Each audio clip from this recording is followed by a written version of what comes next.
sure? It's got to go on to the next one. Okay. I had a chance to bowl this squad. I'm gonna be really upset if they murder him. Huh? Not really, but Or you can do my other one. yeah, sure. The new one. I can't get the new one. Okay. The pad was just thrown at me. Oh, this is really, really. I wish I had this one. Is that an old one? No, this is great. Good. That'd be $5. You getting brackets? None? I can put you in a goddamn thing. Pass him my phone. You want it on the track or you want me to do it? All of it. 8 shirts. Color. I like my balls white. Stay as square as you can. The more you kind of get away, the more wants to flutter down lane. So. Which one is this? This is the 060. Eric, why do you wait? Why do you wait until after this tournament to pick our team? Is there a reason for that?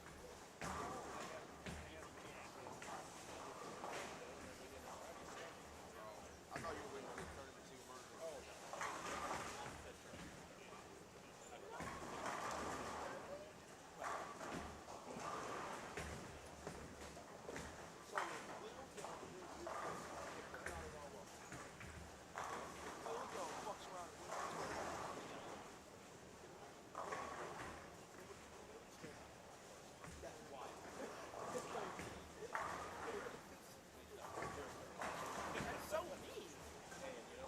Zero. I said that really loud.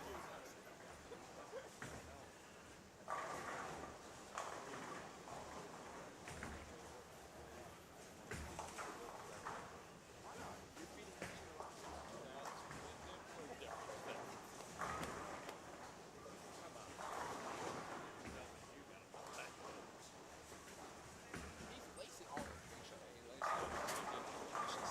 Elbow at 3 o'clock. Stop being mean.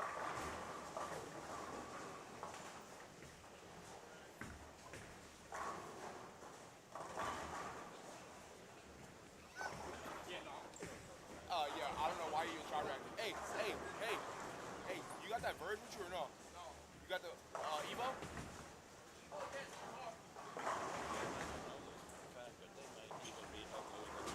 They look way ugly. There is so much fucking skid and slip going on. They look.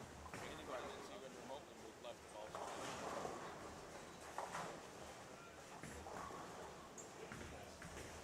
He won't. But he got a linebacker somewhere. Give me that. Actually, no. You want the shiny for like game 4 or 5? The Paragon shiny's not bad. Yeah, you don't want. At all? What else do you have in your bag? I have obsession roller and straddle. Hybrid? Yes. Ooh, yeah. Hey, try that and not trap it, but make your break point like 7. That's Yeah. Shiny. Is it shiny? yes. Yeah, it's perfect.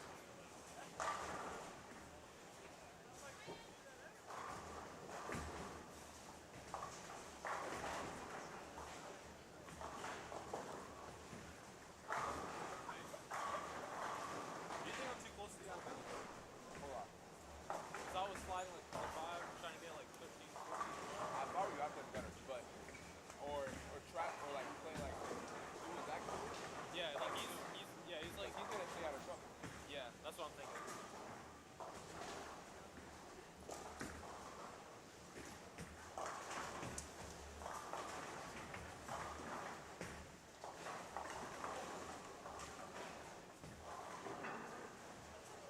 Never gonna go. I saw his ball and I saw shine out.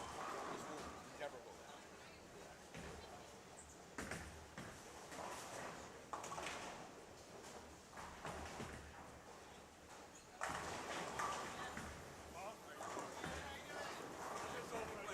Hey, where are your other purples?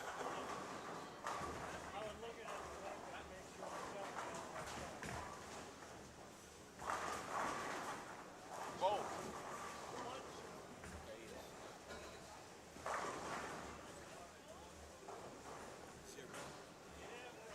Oh, but if you say it's okay, right? Yep. Give me that purple you just threw. in your bag. You got ball reaction? Alright, boys, if you need to reset your sheets the first cycle, you can do so by hitting What start? Which one are you starting with? Oh, 15? Oh, off at the 15. I think it's maybe. Is that what service on Nova right now? Yeah. There's a chance. I agree. 100%. Who's Jarrell? Is this your bag? Oh, it's mine. It's mine.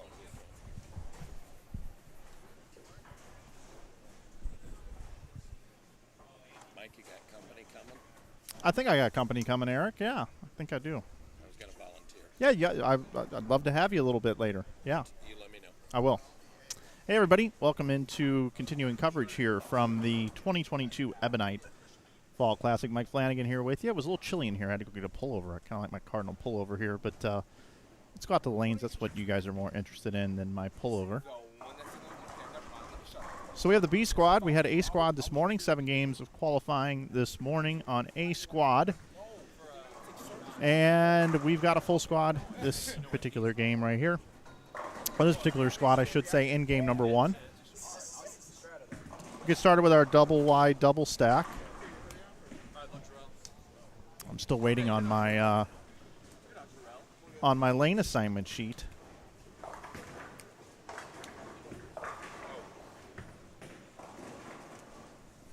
Which should be forthcoming here momentarily. I want to welcome everybody into our chat here today. Thank you, Brad. Thank you, Brad. Appreciate that.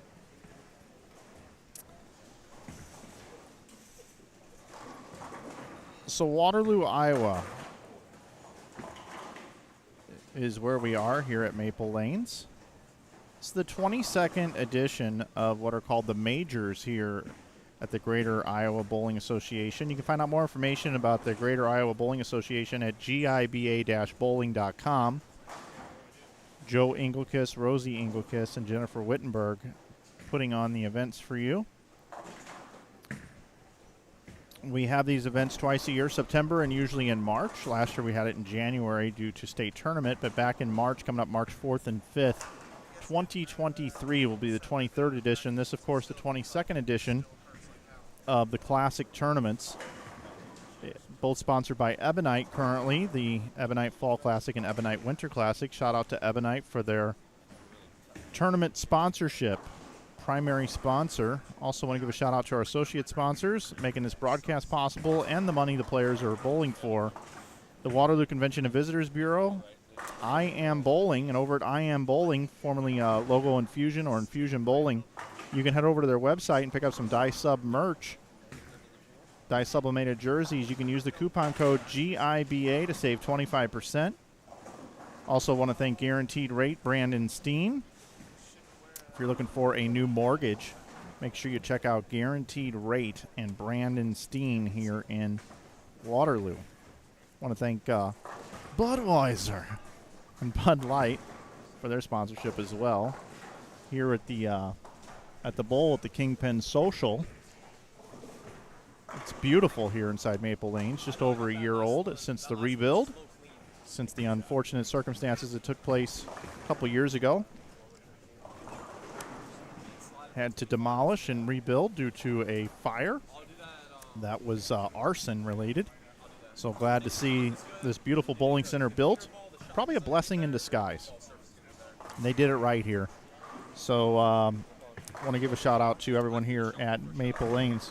Wow, that was a fast 10 minutes. Thank you. Also, I want to give a shout out to Hampton Inn. That's where I stay every time I'm here at the event. Also want to thank OP Restaurant over on Ridgeway and Quick Star Quick Trip as well.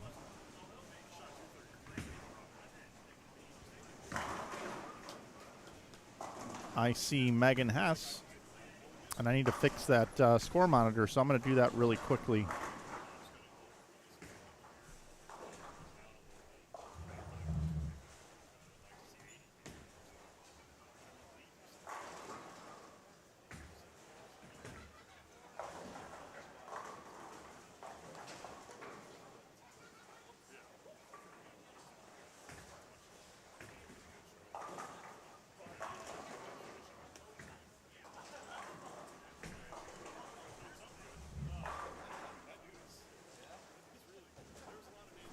Okay, got that coming.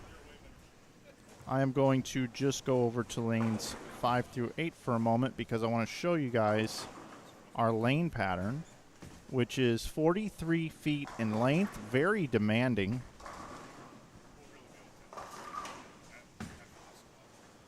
There it is, 43 feet in length, 1.8 to 1 ratio, almost 30 milliliters of oil out on the lanes. Played very difficult this morning. Very, very difficult. And I'm going to get you, thank you, going to get you a bit.ly link that will take you to all the standings and all the information for this event. I will post that and pin that in the chat for you.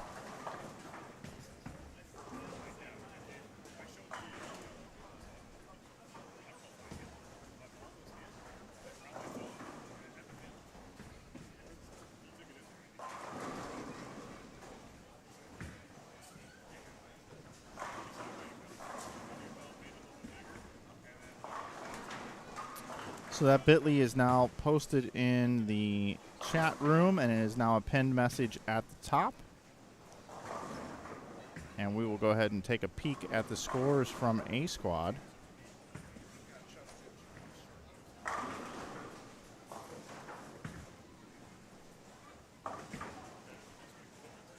Seven games of qualifying, and it looks like a 210 average was our leader.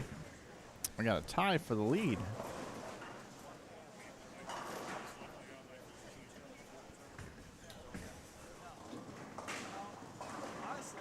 "55 players took to the lanes this morning.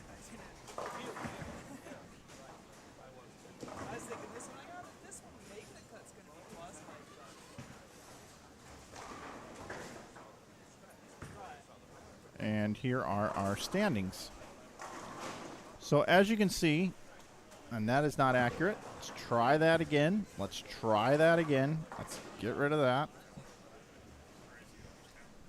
That was after 6.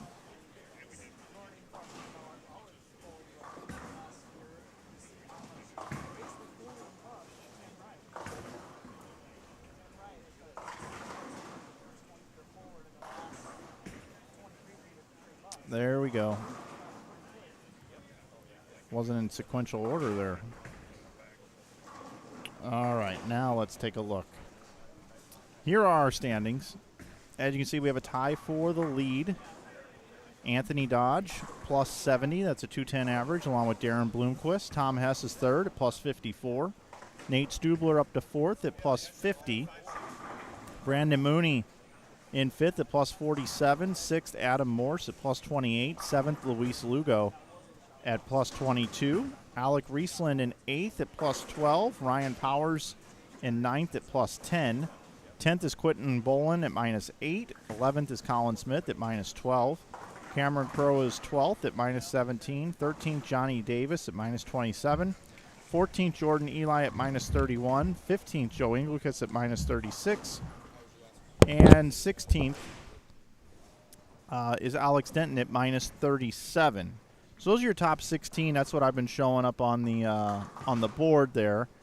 So if you take 56 players a squad, 55 this morning and 56 and 56, they're going to advance 56 players.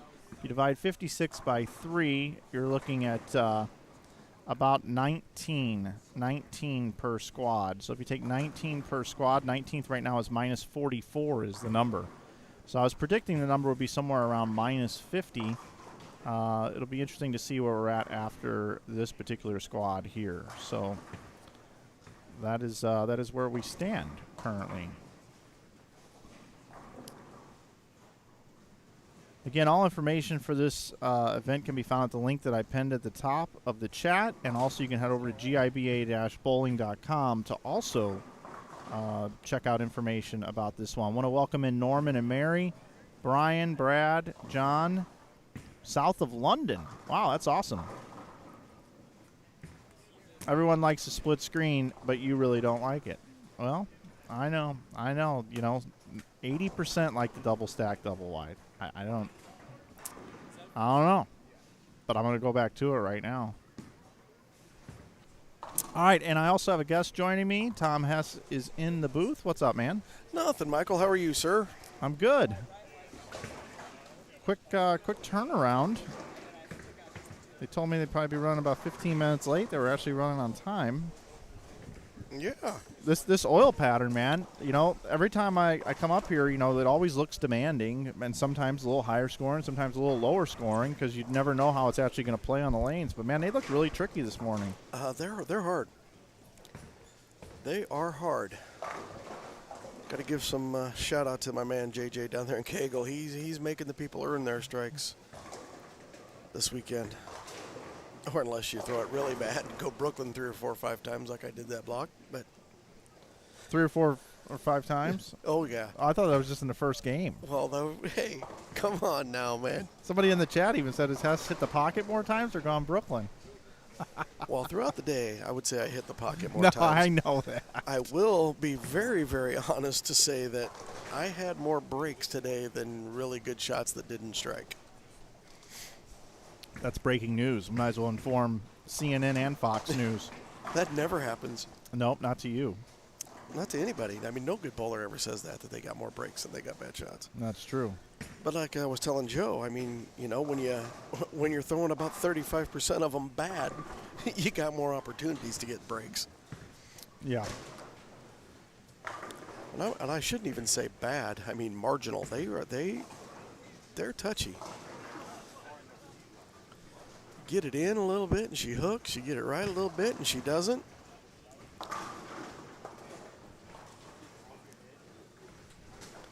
Thought they transitioned, you know, when not necessarily from game to game, but when it transitioned on a pair, it happened rather quickly. Mm-hmm. You know, the one game I had the front 6 and then never hit the pocket again. On a couple of those weren't very good shots, and a couple of those were pretty bad.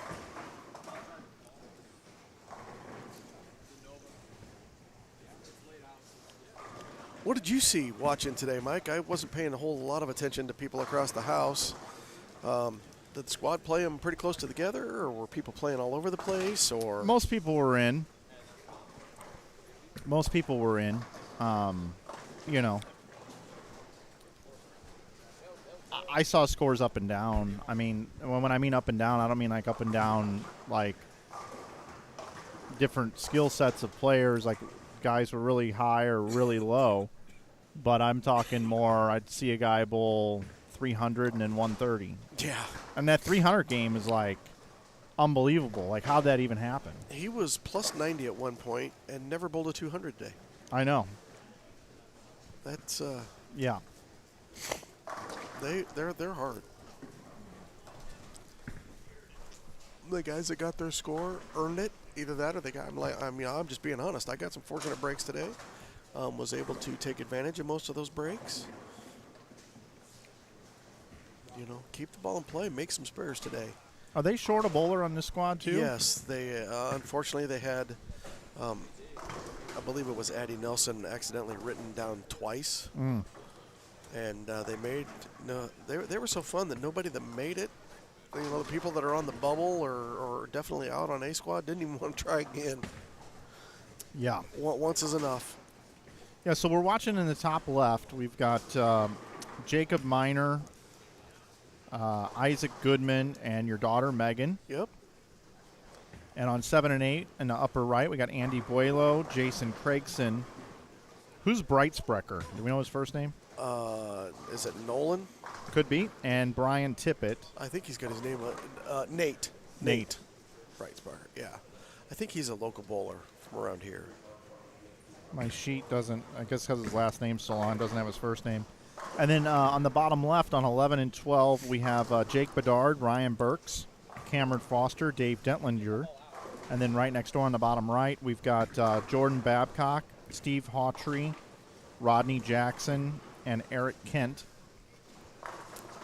Also on this squad, down on 1 and 2, we got Paul Bober, Chris Hill, Pat Delfiaco, Tony Oliva. Down on 3 and 4, we got Brooke Allen, Brody Green, Will Matafee, Brendan Schrammick. In front of us, 9 and 10, where the booth sits, we got Jor-El Morris, William Young, Tyler Follett, Zach Grime.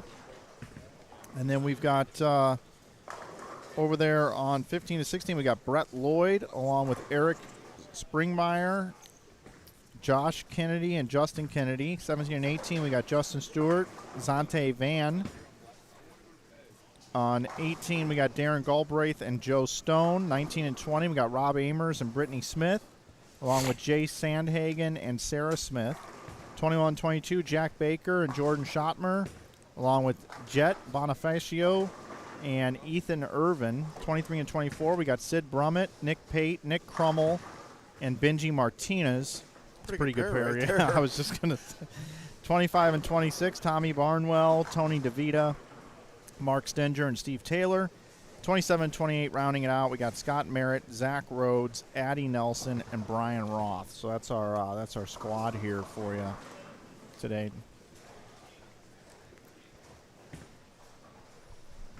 So PBA 50 in the books. I spent a lot of time out there with you. Enjoyed it. Enjoyed it very much. Had a nice follow-up season. Very difficult to defend the Player of the Year out there, but you did get a win. You made a lot of finals. Overall, pretty solid year. Had a little bit of an injury there at the end of the year, though, huh? Yeah.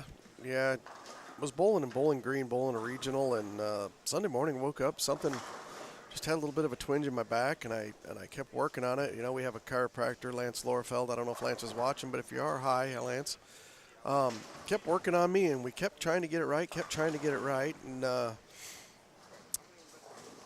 felt okay. I bowled Hammond was the next event after Bowling Green, bowling that big regional, and felt okay during practice in the first day, and then about the end of game 1, start of game 2, had a little pain show up, you know, in my back, and it got pretty bad, and I bowled through it. I bowled okay, and should have went home. Should have went and saw a doctor. I didn't. I kept working on it, kept tweaking on it, and by the time we got to Wyoming, Michigan, I mean, I even skipped the regional that weekend, but by the time we got to Wyoming, Michigan, it was in really bad pain. I mean, it hurt a lot, and I just kept bowling and kept bowling. I bowled hurt in Wyoming. I shouldn't have bowled, but at the time I was second in points, so I didn't want to go home. Ended up missing that cut by about 50, and then missed Anderson, and then went back up to Jackson and bowled pretty good, all except for the last day in Jackson. The last day in Jackson was probably my worst day on tour, counting the blocks that I bowled hurt. But was that the Rough Approaches place? The Rough Approaches was Anderson, the one that I missed. Oh, the one that you missed. That's right. Yeah. No, I mean, solid, very, very solid year. You know what I mean? First year I'd ever bowled, you know, a national tour like that with the expectations that I had for myself. You know what I mean? I had a pretty good year last year. Of course, I had that magical ending, winning the last 2 majors of the year to Snap-Off Player of the Year. So coming in, being the defending Player of the Year, put a little bit more expectations on myself to do even better. And it wasn't a bad year by any means through the first, you know, the Florida swing. I bowled for the title, and I mean, heck, I started the year with darn near almost a perfect block. I got 8s once, the whole block. Did you bowl 3 or 4 279s? Yeah, bowled for our 7 games. I want to say I bowled, I bowled almost 400 over, I think, if I remember right. It was a bunch. And, you know, and then with our format, I get the bye and I lose to Chris. Then we go up to the Villages, bowled pretty good. Struggled a little bit the last round of match play. I think I fell to 7th or 8th up there, which, I mean, nothing to be ashamed about. Then we go up to Mooresville. No, Aberdeen was next. Yeah, Aberdeen, then Mooresville. And I was the #1 seed, won both my matches, #1 seed for the show, and lost to Chris. Pretty good match. I threw one pretty bad in the 10th that unfortunately cost me the title. Over to Mooresville, another bye. then I had my worst week qualifying-wise through the first 5 events in Virginia, not getting the bye, qualifying 17th, and lo and behold, I go and win 3 matches, end up being the number 3 seed, win 2 matches on the show, and end up bowling for the title, and that one kind of stings. Thought I had that one. Needed to strike to win, and I'd been throwing it pretty good, and I threw one. I might have thrown just a little bit slow, or maybe threw it just a little bit too good, caught it, and that was the only one that I threw all night that hooked early, and that one hooked, and of course got 8, made spare, struck to lose by 1. Dave Johnson, one of the nicest guys out on tour, got his first title there. Yeah, he really is a nice guy. He really is. I mean, he roots for everybody he's bowling. He roots for everybody. Even when you're bowling him head-to-head, he roots for you. He buys people meals. Yeah, and he genuinely means it. You know what I mean? He's not, a lot of guys say good luck, and root for you and things like that. But, they don't always mean it when they say good luck. And they certainly don't root for you during the match. I mean, I've never rooted for an opponent during the match. But Dave does and honestly means it. And, what a great guy. Was happy to see him win. Had to convince him, though, that he earned it.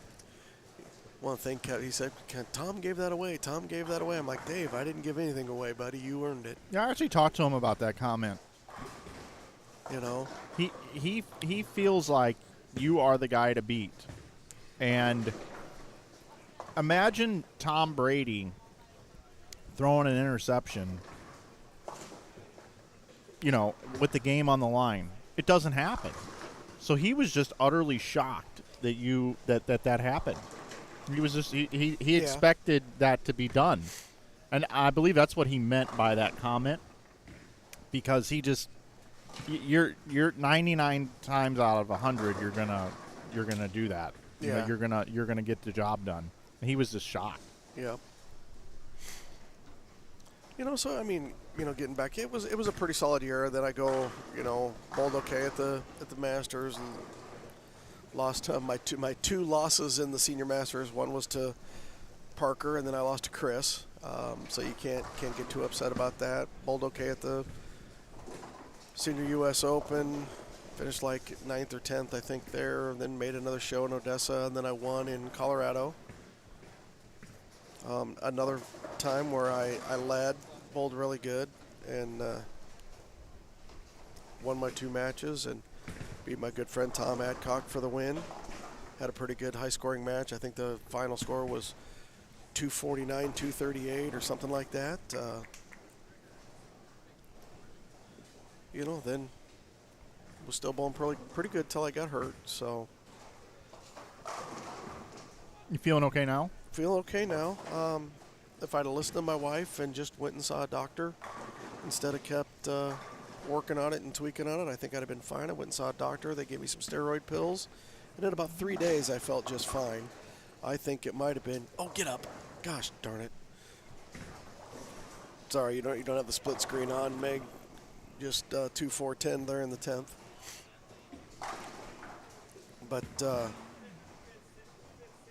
no, I'm looking forward to just starting it up again. Sounds like the schedule might pretty much be kind of the same. John said that every place we went last year invited us back. Well, that's good. Yeah.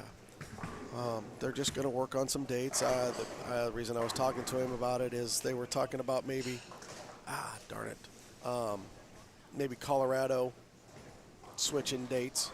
Yep.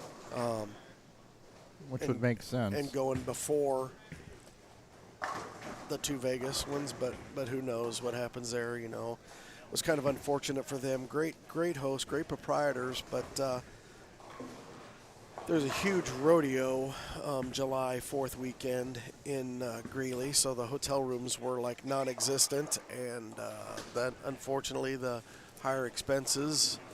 It might have been the end of that trip. You know what I mean? For a lot of guys, it was 10 hours back out of the way the wrong way. And 4th of July is a good time to go home and reset. Yep. So the entry count was a little bit low there.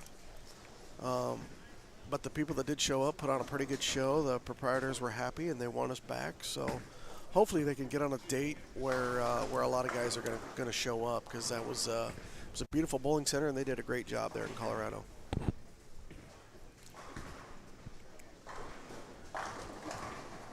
It might make sense to maybe even schedule a week off in the middle of the season. Well, we do have some weeks off. You know what I mean? We go 5 weeks, then we get a couple weeks off, and then we go again there for pretty much for a month straight there, and then. I just kind of feel like maybe July 4th would be a good one to have that week off. Yeah. Well, part of I mean, and I, don't quote me, but part of the reason that it's going to be tough to do anything before the Senior Masters is because if they were to do an event, a PBA 50 event before the Senior Masters, then they have the Super Senior Classic. So the 50 guys are bowling one event, and then basically have 5 or 6 days off while they do the Super Senior Classic, then the Senior Masters.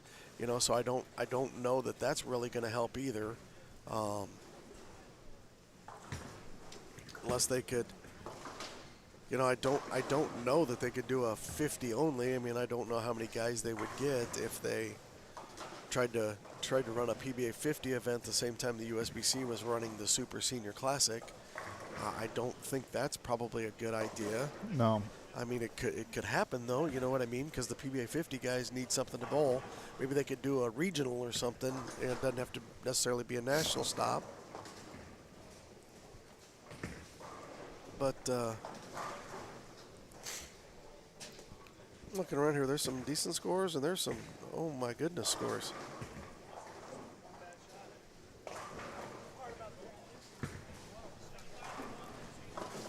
Yeah, that's pretty much what I saw. There's actually higher scores in general this block around where I'm at.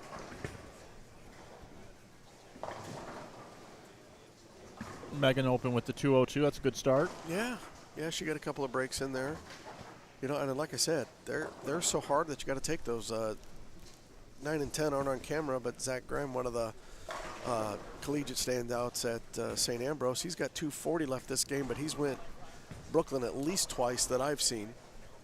They're they're hard. The one thing that I liked about them today, they're flat enough in the middle that when you actually miss, my ball actually hooked enough to go all the way over. My ball doesn't normally go all the way over there. It tends to hook right to the head pin and then stop. Yeah, it's normally through the face, huh? I did, believe me, I went through the face plenty of times, but most of the time today, I threw some shots that I thought were pretty damn good that 4-6'd, because they just transitioned. And I think one of the big keys for today is speed control. Mm-hmm. And I was trying to throw it a little bit slower today than I normally do, and in hindsight, I don't know if that was the right thing to do or not. I'm normally a little bit better and consistent with my ball speed when I'm throwing it a little bit harder. When I try to throw it slower, easy for me to say, I tend to think about it a little bit, and that doesn't normally lead to nice free arm swing when you're thinking about it. That's true.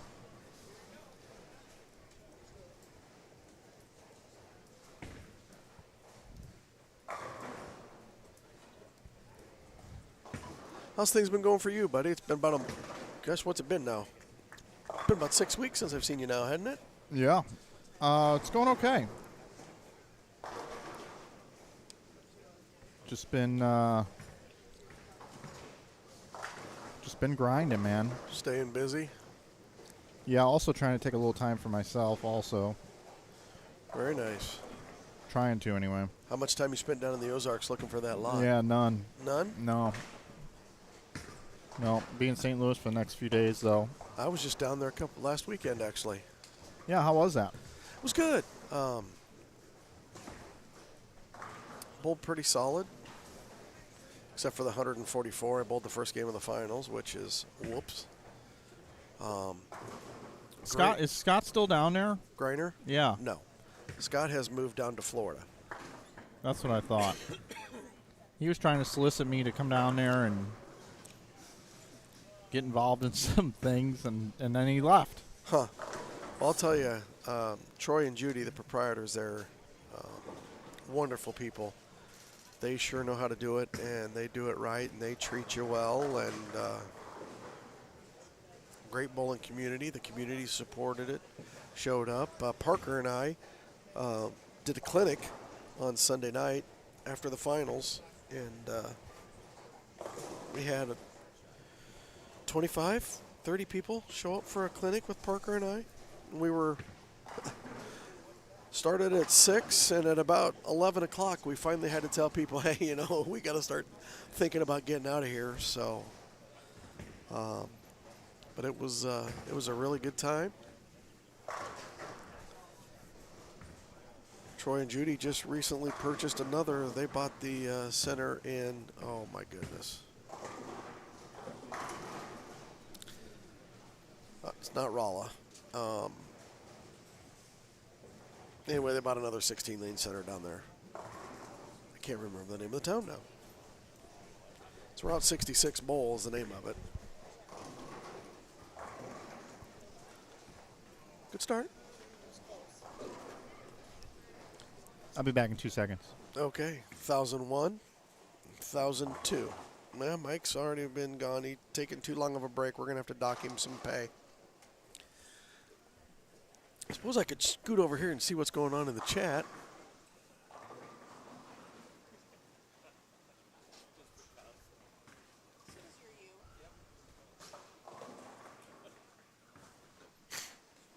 Let's see what we got going on right here in front of us.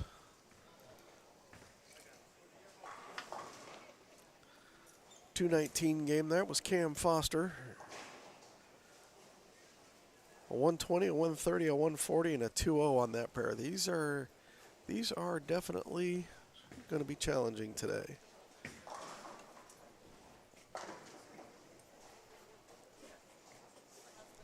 Had to dock you some pay. You were gone for more than 2 seconds. So, Okay, sounds good. You know, I'm on board with that. We can't have people slacking. It's not a problem. Got to be in here doing your job.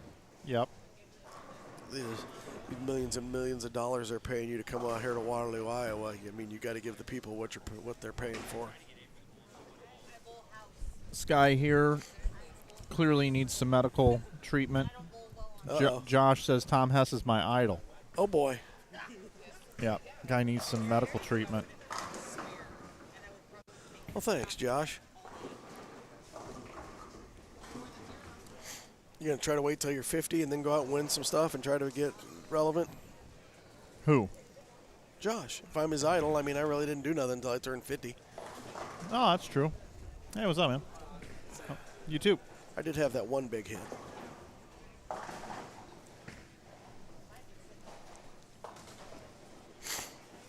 I didn't see. I guess I should have been paying attention. Zach did bowl 247 here in front of us the first game. There was a couple of big games, game one on our squad, wasn't there? Wasn't there a 250 and 260? The first game on our squad? Yeah, there were a couple. And I've then got it all. I got game by game right here. Yeah, we had some big scores. Anthony Dodge started with 265, Brandon Mooney 256.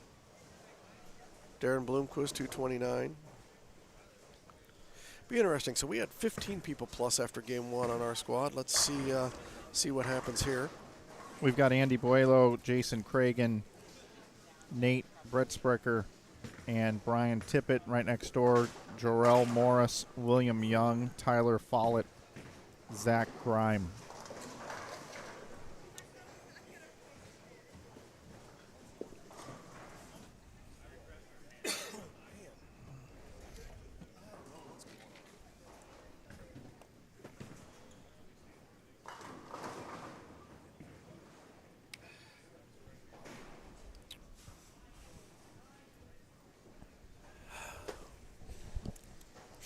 Also had a comment in here about your Wriggles story.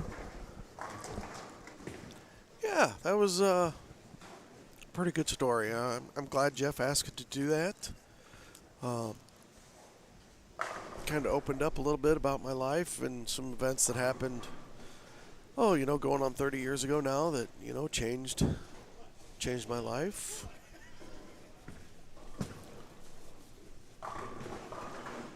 So had an ultimatum put down by my wife, and glad I made the right choice. I'm 100% convinced I made the right choice. And Yeah. not going to share a whole lot of details about that story. If you want to read it, I think it's worth the read. Go on over to jeffs11thframe.com, pay the $2 and read it. It's a pretty good article. Shares a little insight about me and a lot of the reasons of why I am who I am, and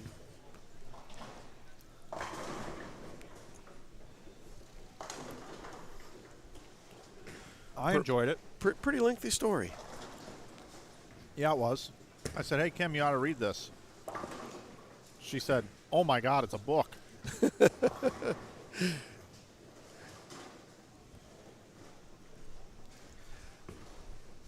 The timing of it, I mean, was oh boy, see there, that wasn't too bad, and that one hooked. You know, it was nice to do that after the season. After Jeff wanted to write that article to kick off the senior tour season, but with all the other bowling related news, it was kind of a newsworthy year in bowling this year. There was a lot going on, and so that one got pushed to the side. I haven't read our Burkett's article yet. Is that pretty good too? Did you read John's? No, I haven't had a chance yet. There's a great human being, huh? Who'd have thought that a guy that pitched in the All-Star game, I think he pitched in the playoffs a few times too, and he says that winning a title on the PBA 50 Tour was his biggest sporting accomplishment. Puts things into perspective. We all wish that we were bowling for a little bit more money, that we make a little bit better living doing the sport we love. But for a guy who's made millions throwing a baseball and winning a bowling tournament was his greatest accomplishment. Yeah, pretty cool. It was an honor to be on the call for that one, for his win.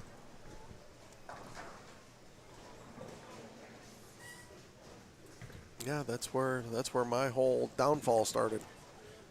He won, and all of a sudden I couldn't bowl. I won't blame John. Maybe it's his fault.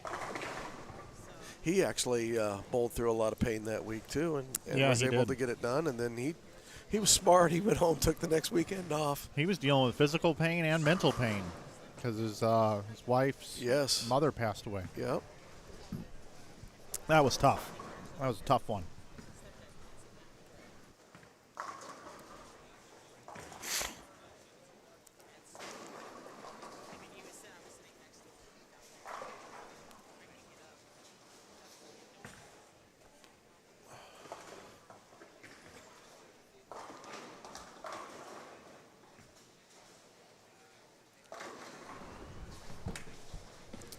Over here on lane 13, we got Jarrell Morris. He's a St. Ambrose bowler.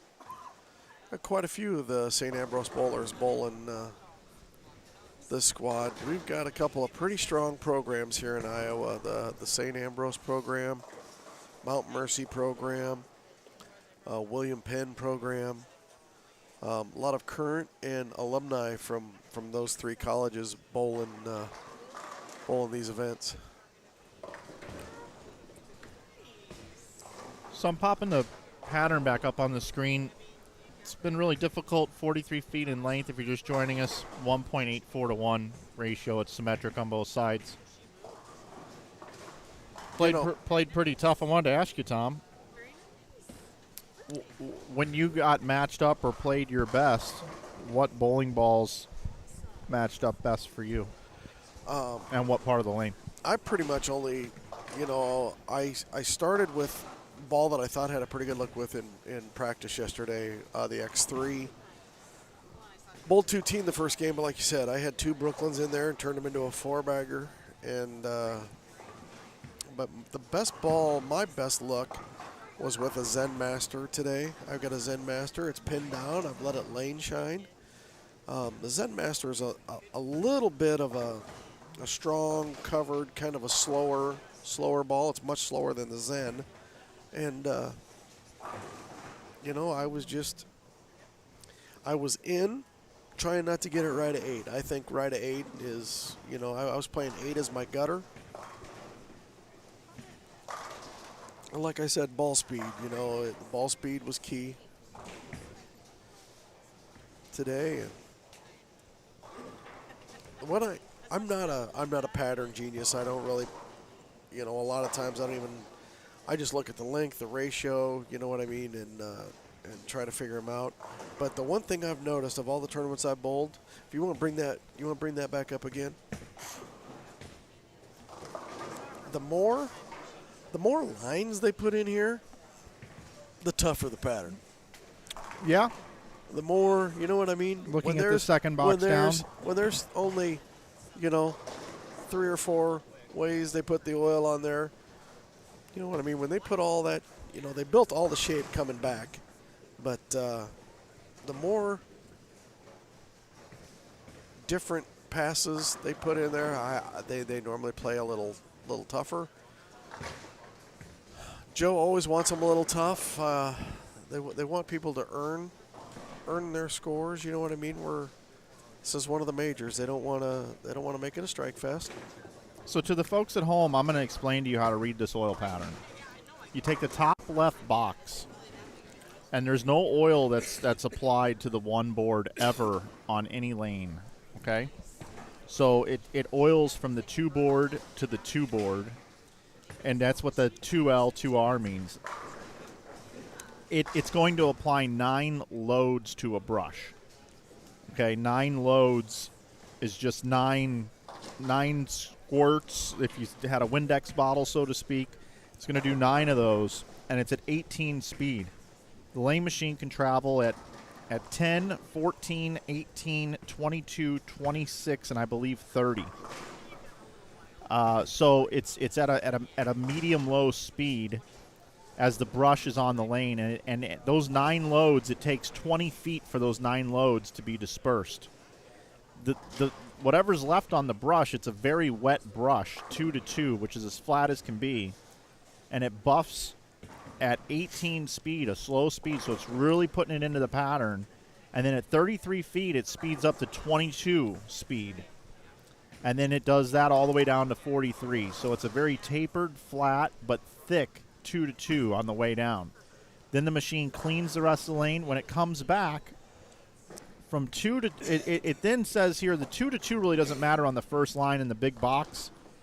But what it's showing is that it's putting the brush back down on the lane with what's left over from the way down, from 43 back to 33, and then it starts applying oil again. So it only drops 1 load at 18 speed. That goes from 33 feet to 30.5. Now, that doesn't mean that that's the only place that oil is. That just means where the brush gets wet. Then they start to build it back out, 13 to 13, 12 to 12, coming back to 24 feet, 24.3 feet. Then it goes to 11 to 11, 10 to 10. Again, this is just 1 load at a time. Notice the amount of loads that are there. You've got 1, 2, 3, 4, 5, 6, 7, 8, 9, 10, 11 loads on the way back, 9 on the way down, but the 9 on the way down are all just put onto the brush right out of the gate. Okay? And then it goes to 3 to 3. So it does create shape on the way back. And you're right, Tom. Whenever you see some complexities to an oil pattern, a lot of times that's a good indication that, oh, this is going to be pretty challenging. I like to explain to people, if you went to Home Depot or Lowe's or your local Ace Hardware or whatever it may be, and you grabbed a paint bucket and you grabbed a brush, every load is dipping the brush into the paint bucket. And then you're dragging it across a long wall. So if you get it really wet in a certain spot, it doesn't mean there's nothing left on that brush 5 feet down the line. You wouldn't want to put that on your most expensive outfit because you're still going to get some paint on you, right? Yep. Same thing with the lane machine. Who is this guy? His name is Jacob Miner. Other than that, I don't know. I mean, why do you not know him? Look at what he's got on his jersey. He is super. Like I like his game. He bowled 175 first game.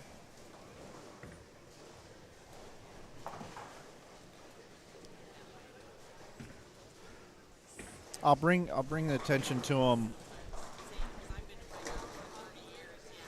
They're going to go to 15 and 16. You got a camera over there? No, but what I'll do is I'll look off to the side, or I'll just point them out on the side. Gotcha.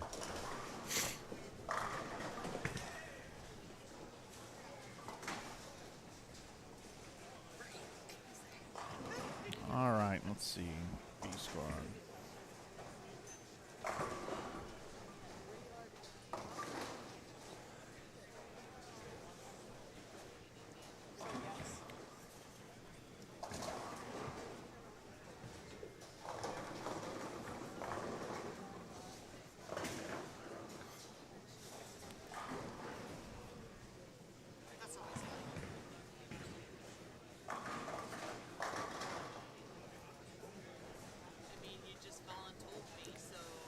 All right, got some standings here after game number 1 of B squad.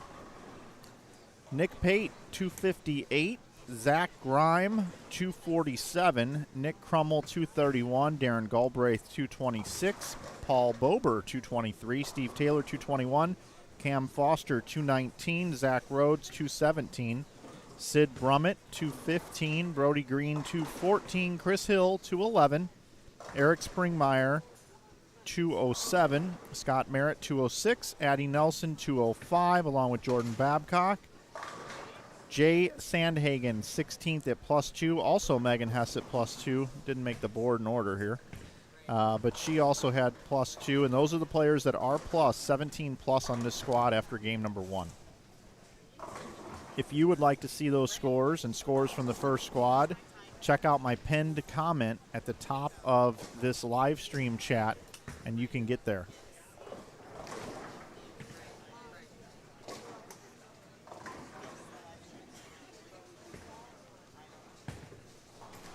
I wasn't paying attention. Looks like we got a question about what's going on over here on 10, whether or not it fell. Showing him 8 split, but only the 4-pin standing. Yeah, and I didn't see what was going on. No, we didn't see. No, but we're on that pair, and if you bring it up on a live stream, you can back it up. Maybe I can figure it out. Oh, good. How are you? It looks like it fell. It looked like it fell.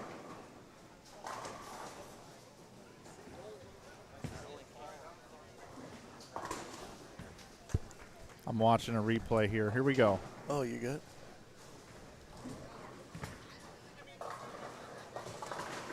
It fell. It fell. It fell. It fell. It fell. Mike backed it up. It fell. It fell.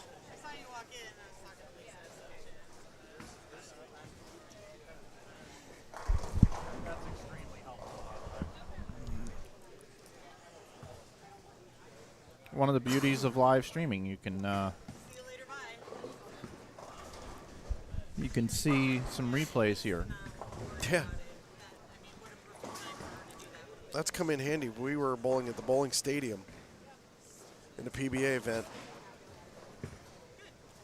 at the World Series of Bowling, actually. Oh, God, he might have made the 4-6. He barely hit the 4. Might have made the 4-6.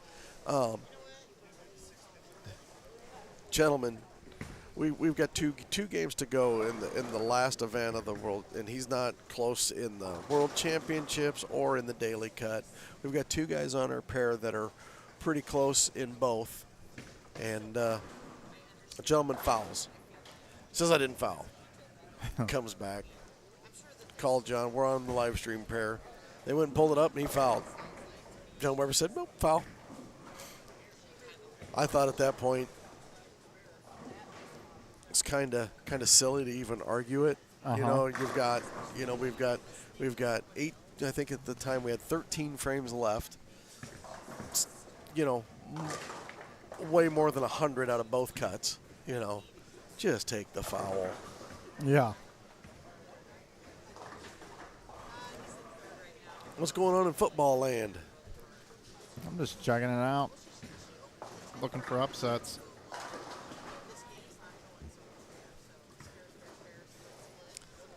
I got to chat with my daughter here for a second. That's 6 shots that hadn't even been close, and I don't think she's tried anything different.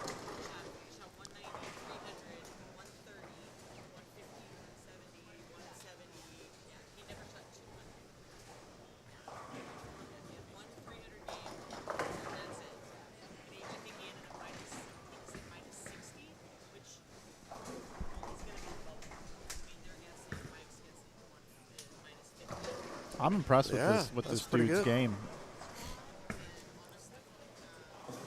Talking about young man on lane 9, Jacob.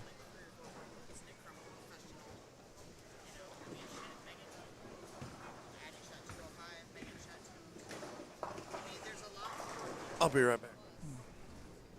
Tom's going to help Megan.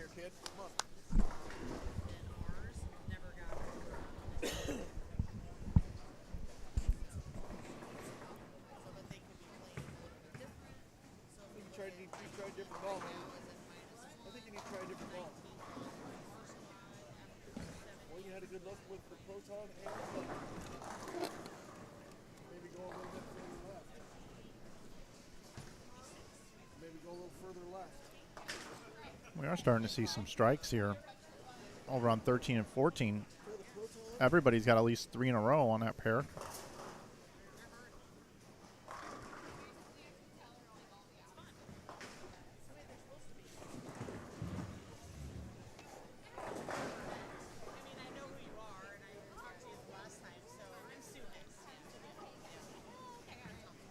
Zach Rhyme is letter A.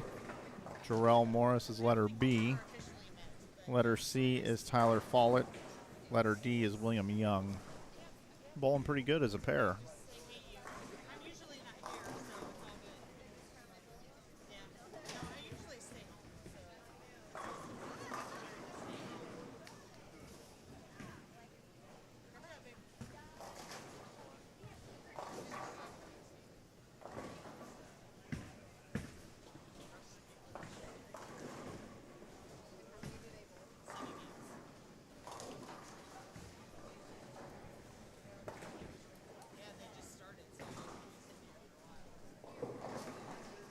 Brian Tippett with a nice shot there. He's got 2 doubles in the same game.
I'm loving that ball reaction over on 10.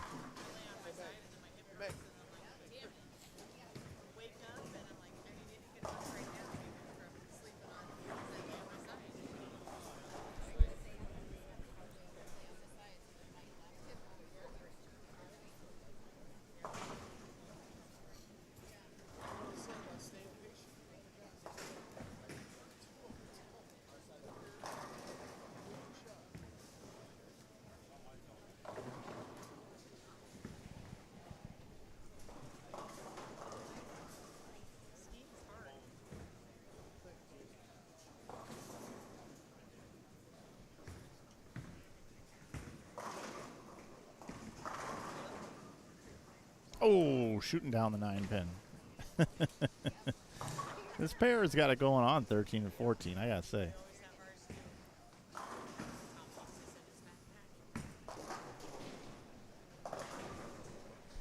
They could shoot 900, which would be massive.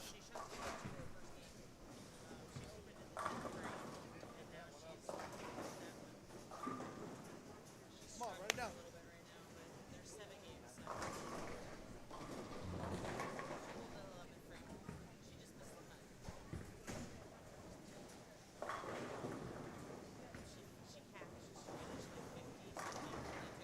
We had A squad this morning. Plus 70 is the leading score. It's a two-way tie at plus 70 between It was an Ebonite Classic, but it was at the other center.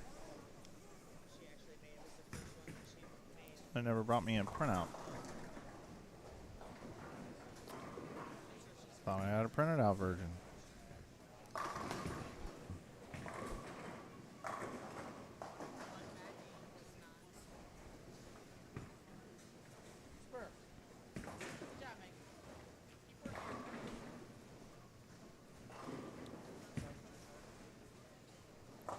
A squad leaders were Anthony Dodge and Darren Bloomquist at plus 70 each, followed by Tom Hess, who's been joining me in the booth. He's helping Megan right now.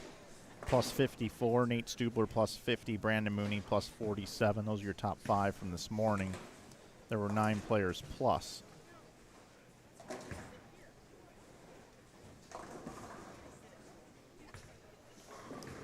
was actually listening to them because Tom was sitting the whole time, so I like to listen to him because he says something great. So it's interesting.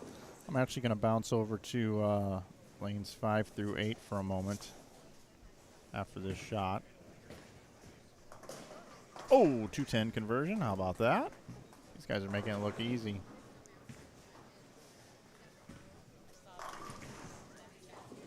Actually, I'll stay here for just a moment. I'll bring it over there in a minute. I want to see if these guys get doubles.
Still throw it.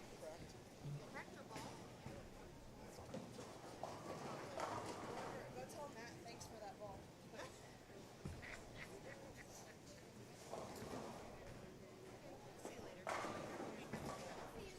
We'll see you later. We got some major scheming going on here. I want you to look at the left side of your screen, though. Jacob Miner is 175 in the 8th. I just like how low he is at the line. Gets through it really good. And now he leaves the 1-2-10. Just been really impressed with his game. I've never seen him bowl before.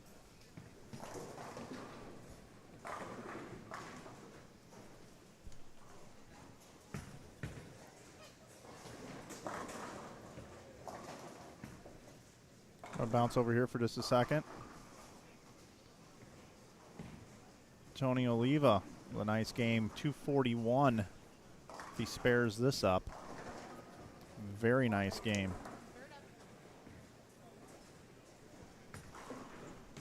Back over to our superstar pair here.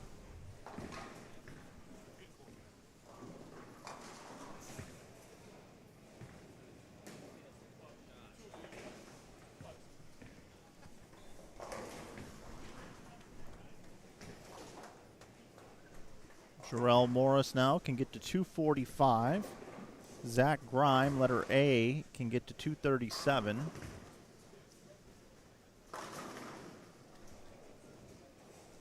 Will Young can bowl 202. And Tyler Follett can still bowl 257. So 57.02 is 59 over. 37 would put them at 97 over, and 15 would put, they could bowl 912 as a pair on a scoring pace that is ridiculously low. So that's kind of cool. So they got a chance at 12 strikes. I'm going to set the over-under at 8.5 strikes here in the 10th frame for the 4 bowlers. 8.5 strikes.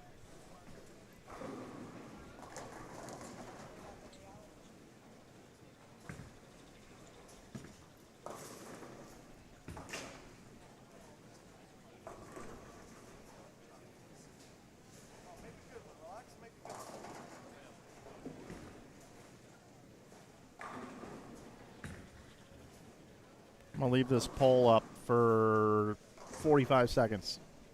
What do you guys think on the right pair of lanes, lanes 13 and 14, in the 10th frame? Will they have over or under 8.5 strikes combined for the 4 players in the 10th frame only? 12 are possible.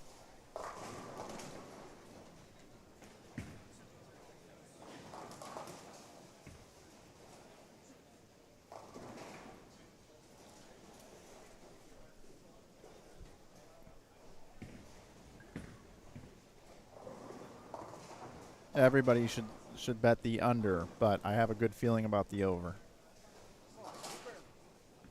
Filling this one up here for Zach kind of sets the tone for this over-under.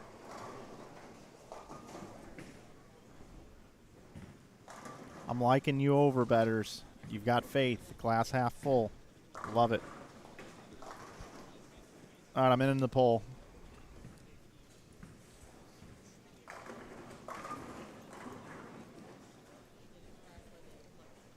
72% say under.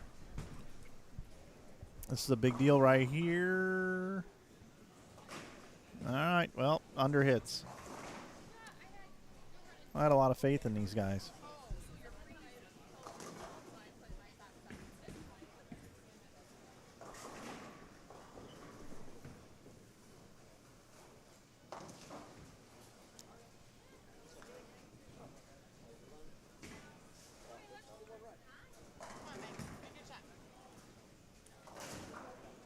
Nice conversion there from Mr. Tippett. Misses a single pin in the 9th, but converts the, what was that, the 3-4?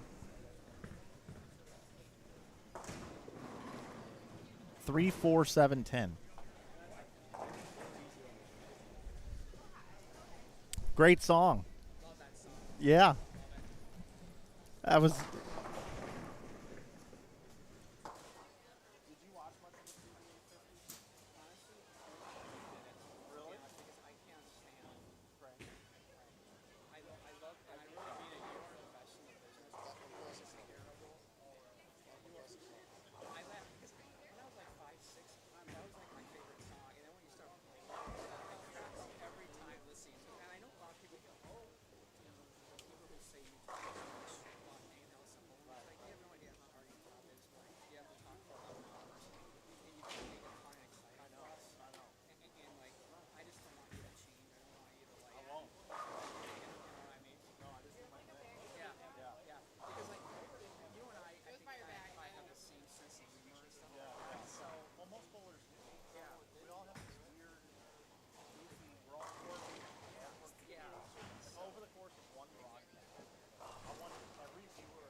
spend a little time with Tony Oliva.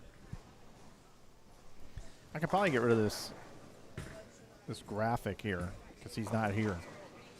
Let's get rid of that graphic. Let's bring in game number 3 graphic. And this pair really let me down. I mean, 223, 233, 224, 189. It's still unbelievable scores. But, man, what happened to all those strikes? And not one strike in the 10th frame. Boy, I really clouded them. Oh, there's one. One strike. I said it over 8.5. They get one. It's just wrong. It's just wrong. I'm embarrassed. Major letdown, everybody. I'm just totally let down by this.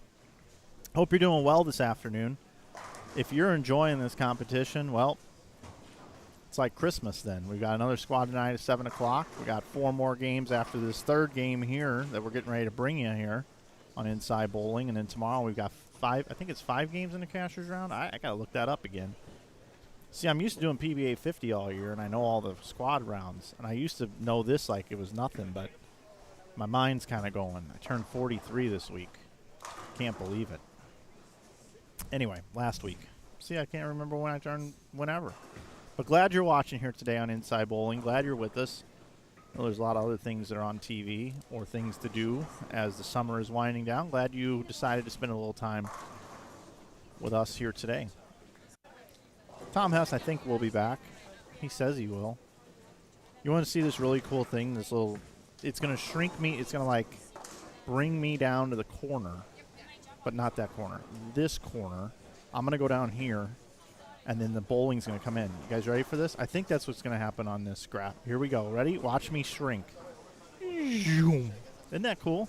I think that's pretty cool. It's like in the movie Beetlejuice. At the end, when Beetlejuice, his head gets shrunk, when he says, "Hey, yo, there's Elvis. Yo, King." Then he grabs the other guy's number.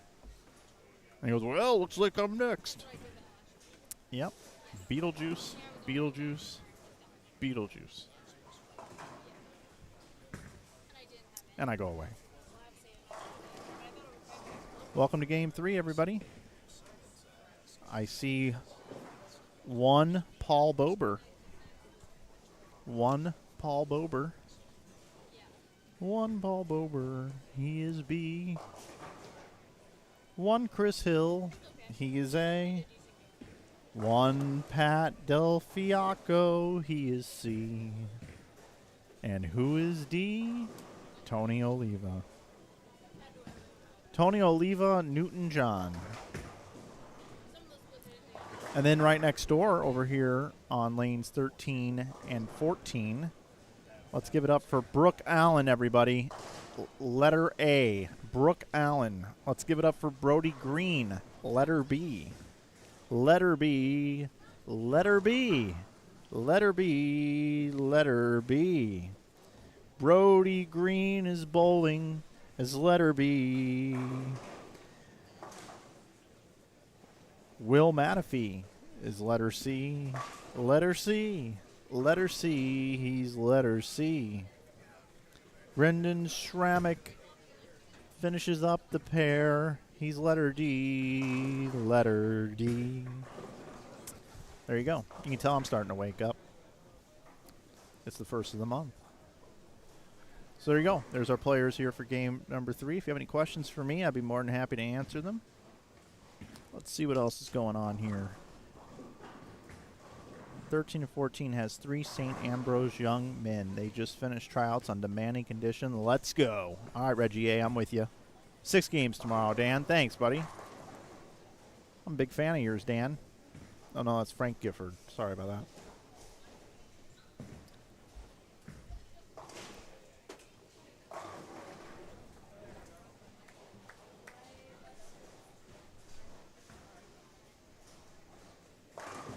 So, I know not everybody loves this, but I'm going to bring in the double stack, double wide. Okay? At least for a little bit. So there it is. Because we've got the power pair here.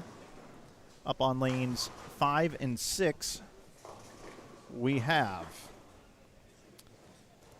I see a Sidney Brummett present. I see a Nick Pate here. Nick Pate here. I see Nick Crummell and Benji Martinez. Then I also see right next door Steve Taylor, Mark Stenger, Tony DeVita, and Tommy Barnwell. So there are your players right next door. Hey, Rob. So there you have it. We will watch them bowl. Then in just a moment, I will switch it over to just 5 through 8, as not everybody loves this split screen.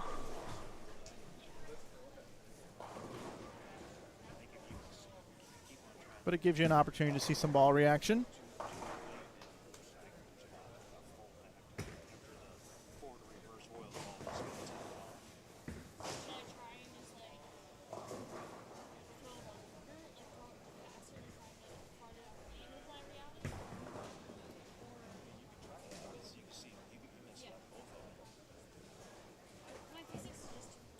We will full screen now, and I'm going to adjust that scoreboard as well. And I'll be right back. If you go like 11 to 9, 12 to 10, go back to like 17, 18 with your feet.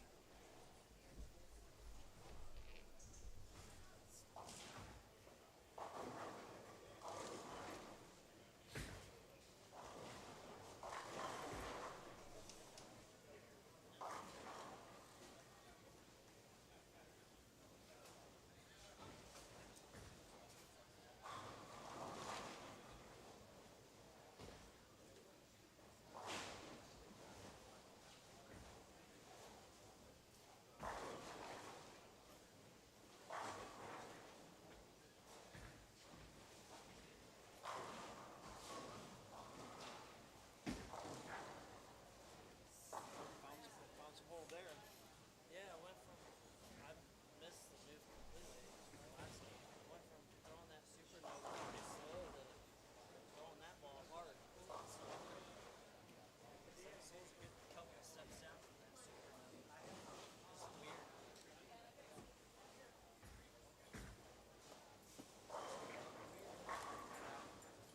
Yeah, there's just not, it seems like there's not enough to go.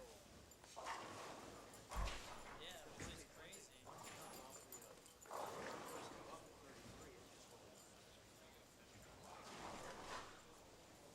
you look at the graph, it looks like it's plenty of volume, but it doesn't feel like it. I mean, Yeah, I figured that's going to be quick. a lot of volume.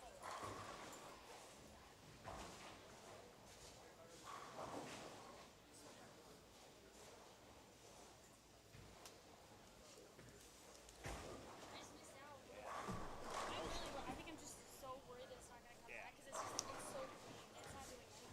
Yeah, we probably should have broke that. That's on, that was on the ball scanner. Yeah. 2000. But, go back. Go back to reality and try to throw it hard. Like, do I, like where I'm at, or do I like move a little bit fast?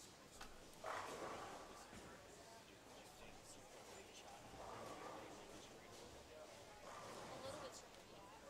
If I do it a little bit I got a feeling the more you move left, it's just not gonna hold. I'm gonna try. Be firm with it. Be aggressive.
You say I only hear what I want to.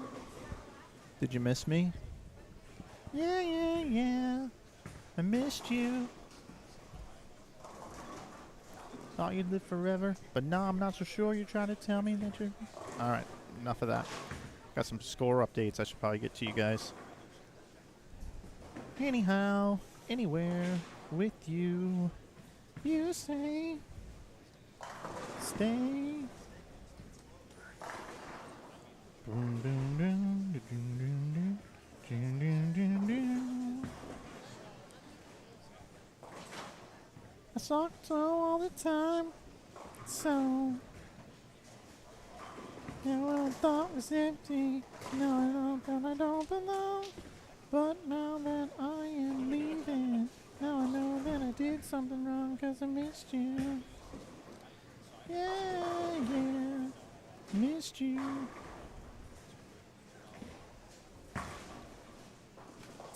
Ladies and gentlemen, boys and girls, put your hands together for the standings, 'cause here they are. After 2 games, Zach Grime leads at plus 70 on this squad. Benji Martinez second. We're watching him bowl right now, as a matter of fact. Benji started with 9 spare double, 9 open, 9 spare, 8 spare, and it was a split conversion. Third is Steve Taylor, plus 45. Fourth, Ryan Burks, plus 33. Fifth is one Nick Crummell, who's up on the screen right now. What's Nick going to do over under 9.5? Nick, what do you think? Oh, 10 over hits. He's plus 25. 6 is Jarrell Morris, along with Darren Galbraith. They're both 20 over. Nick Pate is plus 16. Nick's on the screen as well. On the left pair. Nick Pate here. Hammer shirt. Brett Lloyd is in 9th at plus 11. 10th is Zach Rhodes at plus 9. Then we go to negative numbers. Paul Bober is in 11th at minus 2. Scott Merritt is 12th at minus 6, along with Nate Breitsprecher. Then at minus 9, we got Brody Green and Sid Brummett, who's also on the screen. She's actually getting ready to bowl on lane number 6, and there's Steve Taylor over there on 7. Steve Taylor third currently.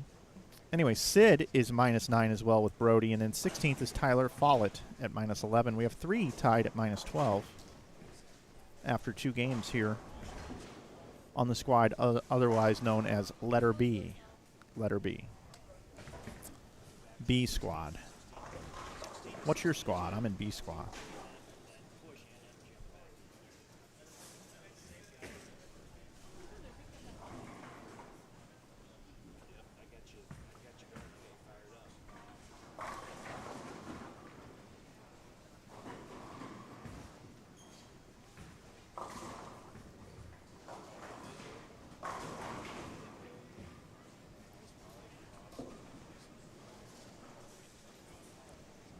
All standings are available or at the pinned comment at the top of the chat. I've got a bit.ly link right there that takes you to everything that you want from this event. Yes, this bowling center has been remodeled. Not only remodeled, what actually happened was some folks broke into the bowling center. Some criminals actually kind of beat up the cleaning person in the middle of the night. Then had the cleaning person get down on the ground. Then they went in to try to get into the safe and ended up lighting the bowling center on fire. The cleaning person smelled the smoke, noticed that the burglars were out, got in touch with the police. The police and fire department came, and they pretty much deemed the building unsafe and needed to tear down completely. So the Amy family had a decision to make. Do you just sell the land and call it a day and just operate the other center on the other side of town called Cadillac XBC? Or do you actually take the insurance money, put more money with it, get a loan, and rebuild the place to be the most beautiful bowling center in Waterloo? And because they love bowling, they decided to do the latter.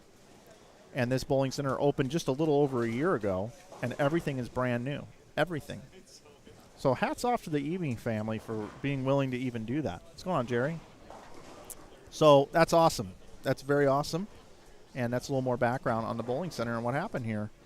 In case you're new to the channel, this is our 22nd event. We've streamed, I believe, 16 of them. So we're here a lot. We're here a lot. We've done this a lot. And I realize we have 63,000 subscribers, but when we were first streaming this thing, we had under 1,000 subscribers on this channel. That's how much history there is with coming to Waterloo, Iowa for myself and the team at Inside Bowling. There's Nick Crummell looking for another one. Boom. Tricky Nicky, he's playing deep. He's enjoying it. I know he is. Benji Martinez.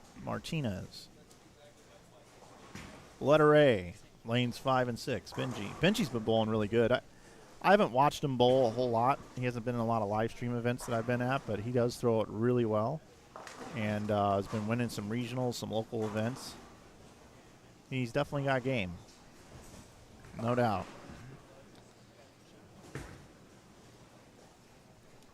So there you go. I want to thank you guys for watching here today. 7 total games on this squad for you coming up. We'll be back at 7 o'clock with another squad. Why? Because we like you. M-A-P-L-E, Maple Lanes, Maple Lanes.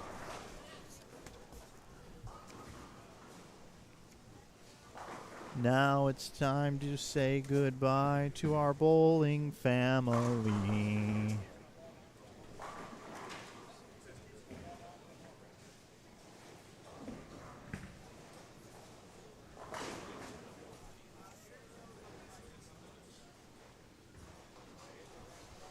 Okay. I think I've got everything under control here now. Matt Gasson in the building.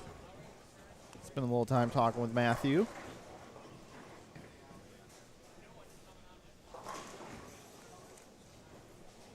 I used to do some work for Ebonite International, and we utilized some young stars probably 6 or 7 years ago. Wesley Lowe, Nick Pate, Kyle Sherman, and Cameron Doyle. And when I was having Nick do his videos, for whatever reason, he chose as his opening line. Like, I think I suggested, hey, just say Nick Pate here. Well, he just kept saying Nick Pate here, Nick Pate here, Nick Pate here, Nick Pate here. And we had to do all these different shoots, and it just became like this funny joke. Nick Pate here. Hey, Nick Pate here. So every time I see him, I'm like, oh, Nick Pate here. So he just pulled me aside when I was away from the booth for a second. Nice shot there by Steve Taylor. But he said, I went up and shot some ball review videos for Hammer that'll be coming out. I'm like, oh, yeah? He's like, yeah. And they handed me the script on what to say, and handed me the script, and it said, hey, Nick Pate here with Hammer. He's like, he said, I just started rolling because, you know, Nick Smith didn't know. I think that's who handed him the script, didn't know that was what he had been done in the past, and it's hilarious. Nick Pate here. Hey, Hammer fans, Nick Pate here. I don't even know how he kept a straight face saying it because there's so much backstory to that and just hilarity to it. Mr. Barnwell here. He's got 5 in a row.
Oh, Nick hits the 7 out a little bit late there. We've got some scores. Scores are coming.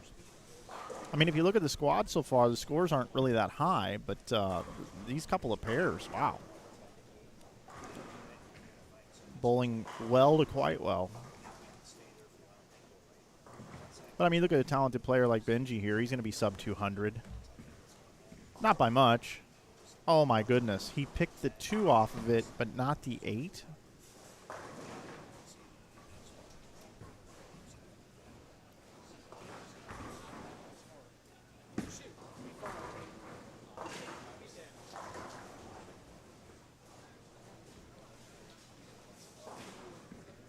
Folks, watch this again. Watch Benji shoot this 2-8. Watch this. This is how you're supposed to pick it. Remember, this pattern is really tough and flat. And watch him throw at this thing. Ball's making the turn. Hits the 2 and the 8. But doesn't make it. That's unreal. Now, back to real time.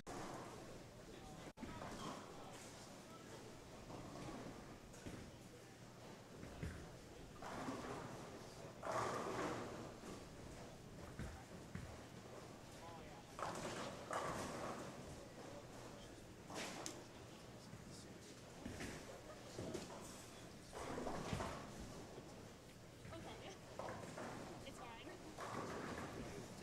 Speed's nice. I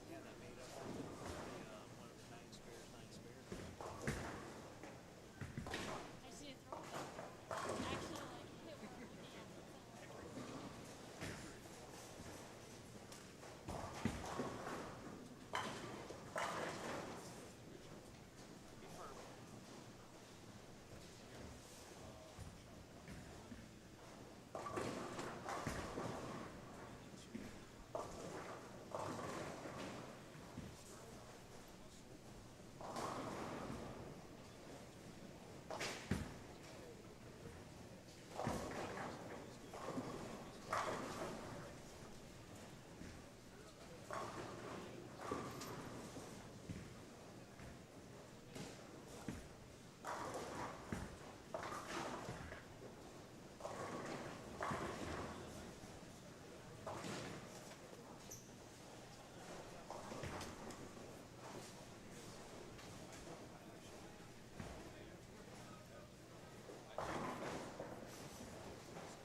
So Benji can bowl 178. My internet is kind of acting weird there for a second.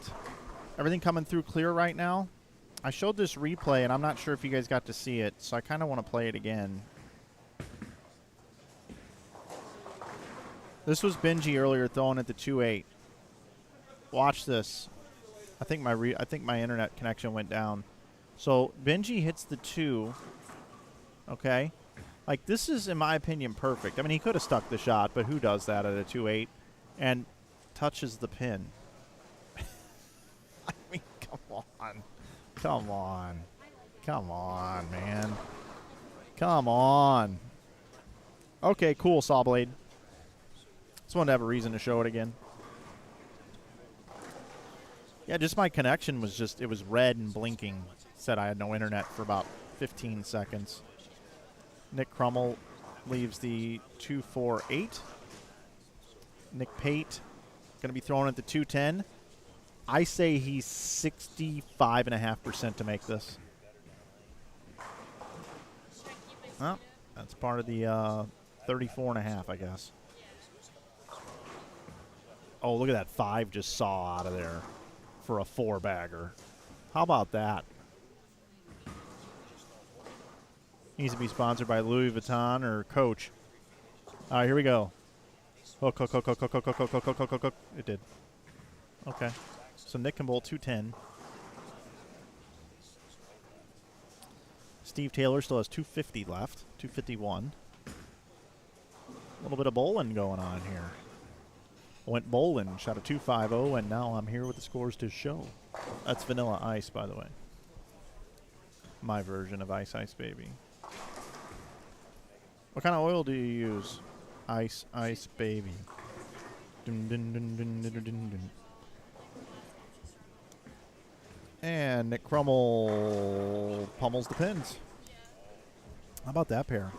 Sid Brumman's not too happy, though, I can tell you that. 234 for Nick Pate. 210. Nick Crummell, 178 for Benji. 165 for Sid. Tommy Barnwell can still bowl 251. And some other good scores up there on the board. We'll leave it here. I'll be back in a moment.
I'm putting this up on the screen just to show you that nobody is bowling.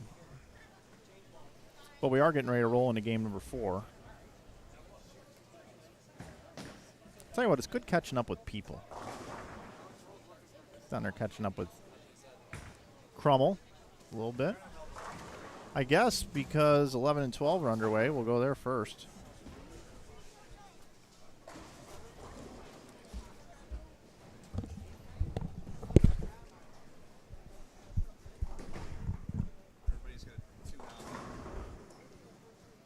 So Nick Crummel is predicting when I announce my next guest that everyone's going to tune out.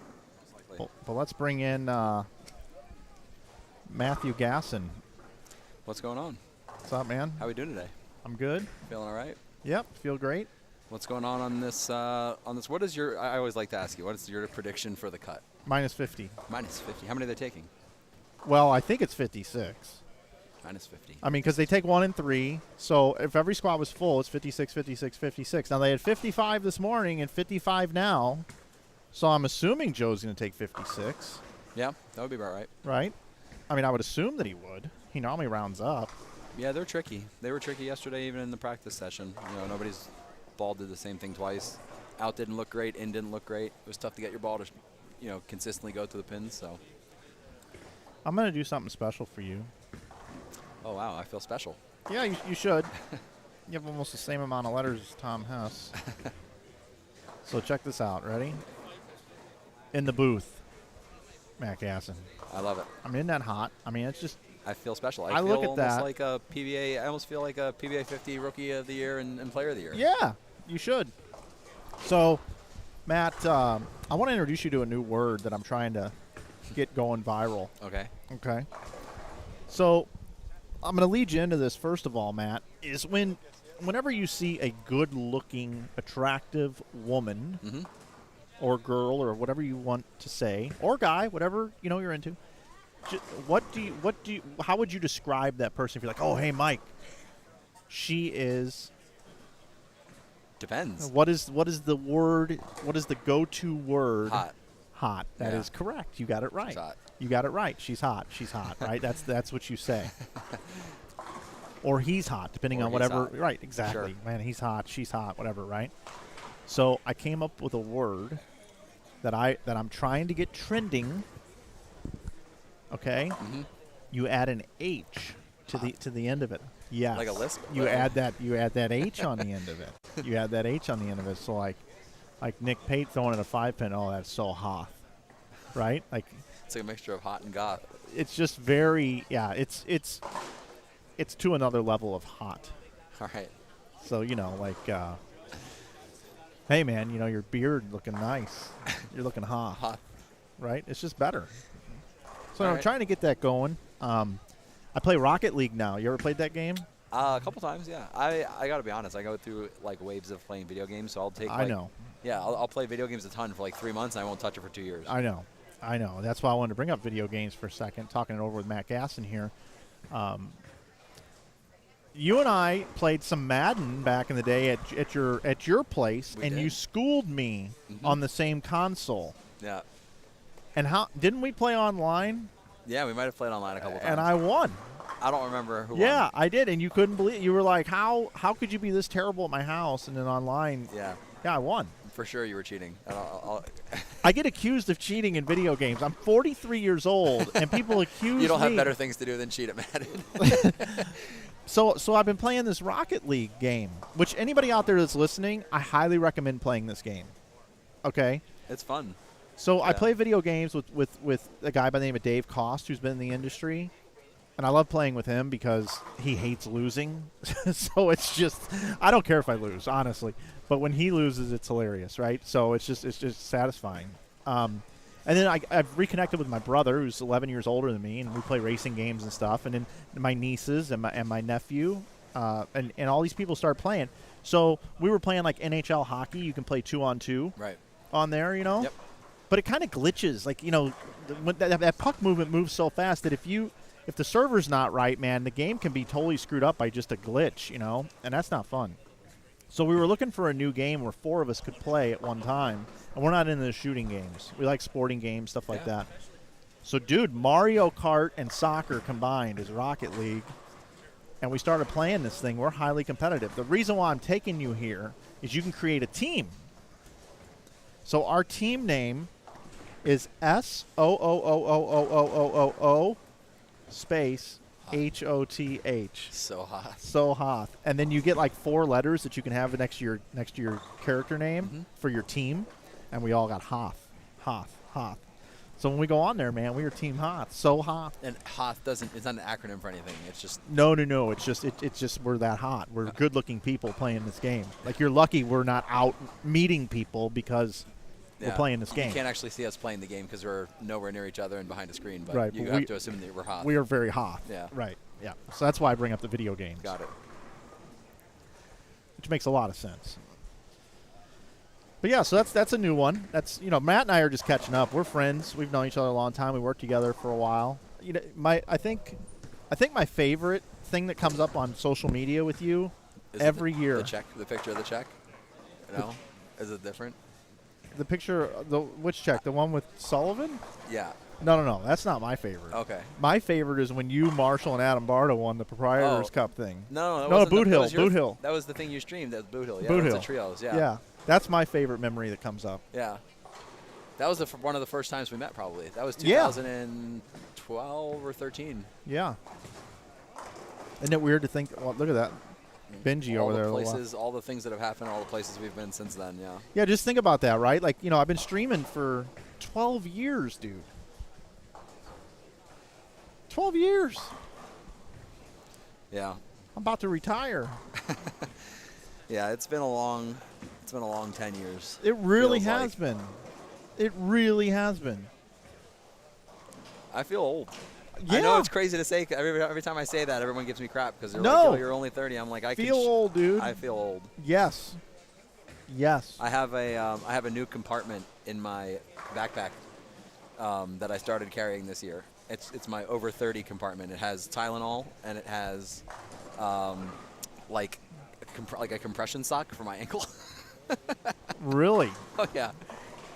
I'm gonna tell you something. I started 3 weeks ago. So I got rid of like look, I still drink soda and stuff, so I'm not going to say I'm trying to be healthy because that's not true.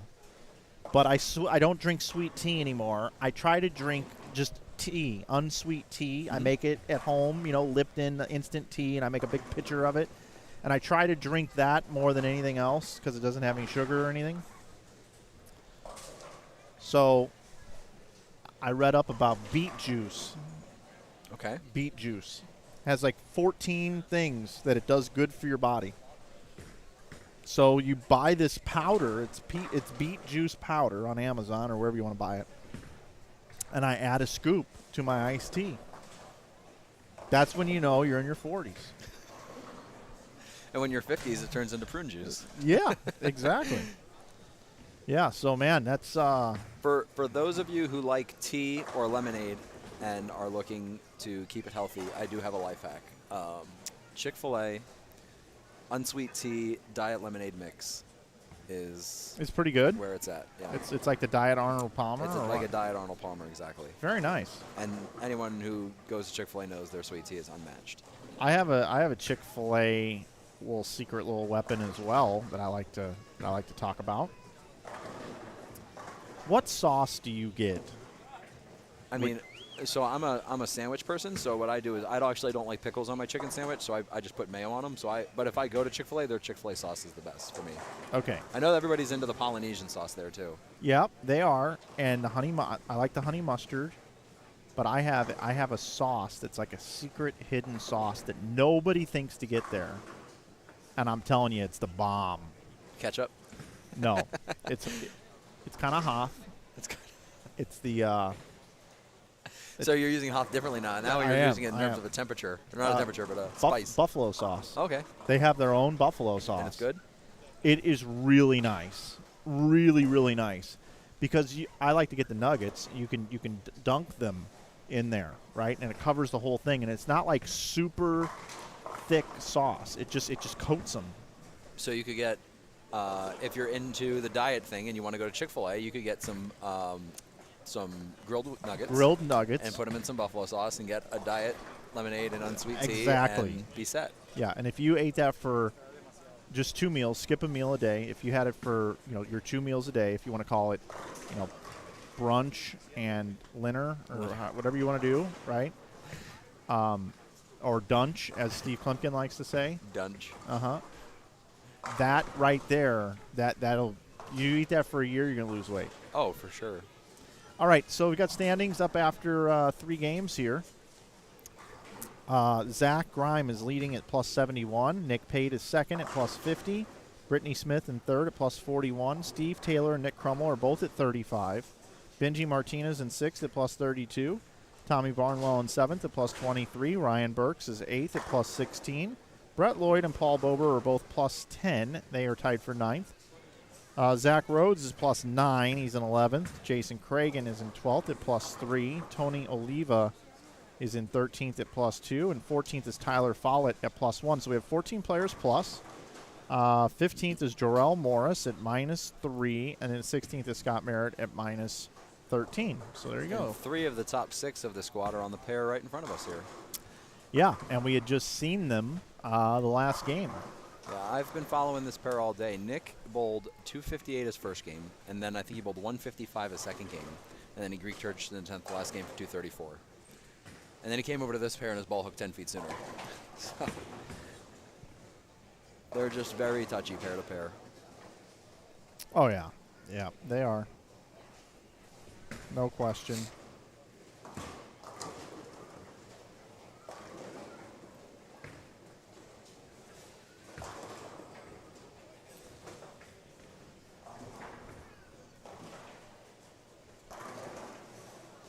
Have you seen anyone having any success with urethane, or is everybody who's scoring some lefties? Well, yeah, that's going to be the norm anyway. But like as far as on the right side of the lane, have you seen any righties having success, or are most people in kind of hooking it? No, everybody's in kind of hooking it.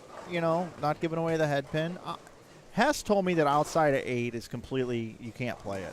He says it's just not even possible. Okay. Because I told him, I said, he doesn't like urethane.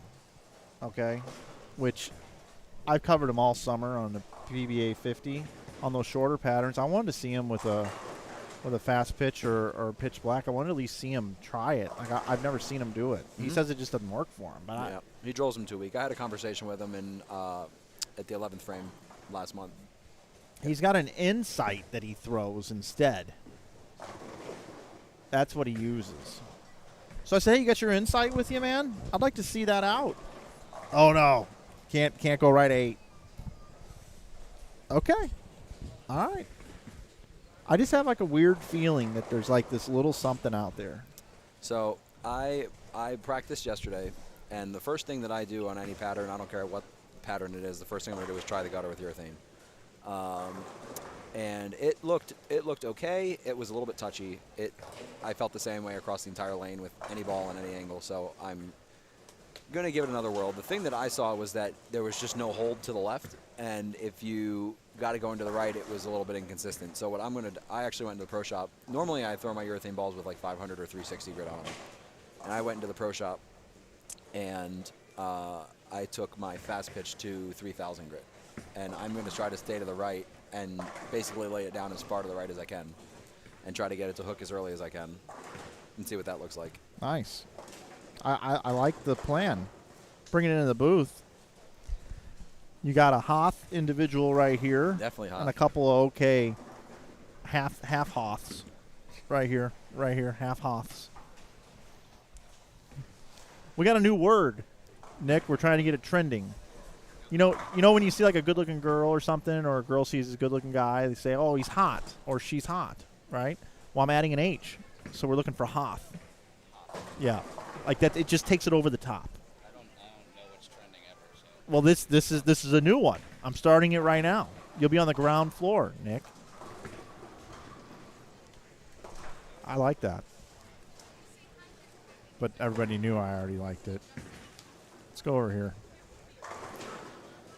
Did that cool little graphic move thing there. Do a little 3D plane. Woo! Whoop. Streaming's come a long way. It has. Ugh. Probably figured out some different tricks throughout the years. Yeah. Internet's working, so that's good. So you have to pre-build all of these. Like, can you edit this right here? Like, so it says game 4 of 7. Can you just click on the 4 and make it to 5, or do you have to pre-build every template and have them all be different? So I build them all. There are ways to get around it, but I am very, very particular about font colors and all that. So all of these are pre-built. So I build them all ahead of time. So if we open a recent file here in Photoshop, this is it right here. So I would just go in and I would then adjust and do save as PNG. So I did these in my hotel room. So if I go into here and I look at desktop, I have this folder called Ebonite Fall Classic, and I have all the squads. So there's all my C squad graphics: C1, C2, C3, C4, C5, C6, C practice. Yeah. Oh yeah, B squad qualifying. Yeah, you got the whole thing labeled. Yeah. Then you got to remember to swap them out. But yeah, that's what I do. So how long does that take you? You fly to wherever you're going to. You get to your hotel room and you start making these graphics. Yeah, so some people would say I procrastinate. Okay, some people would call that procrastination. As long as it's done when it's supposed to be done, you can call it whatever you want to But call I'm going to tell you something. I went to an event once, and I had everything pre-built. And I got there, and they go, "Hey, Flanagan, yeah, we realized it's going to take too long, so we've changed it from 8 games down to 6. I had everything built. Game 1 of 8, 2 of 8, 3 of 8, 4 of 8, 5 of 8. All that time was wasted for nothing. Tournament directors can change their mind at any time. So I wait until the last second to see exactly what's what. Yeah, because it does no good, honestly. You know what I mean? So I can't take credit for this graphic. I have a graphic designer named Carlos that makes these for me. So I send him I try to make it a little bit different every time. So I told him, I said, "Hey, for this one, let's go with purple and black." Very Halloween-y. Well, but really, no. I'm going to let you try to figure out why this would be purple and black. Why is this purple and black here? Is it bowling related? Kind of. The reasoning. Kind of. We'll see if the chat knows. We'll see if the chat knows. Why would it be purple and black?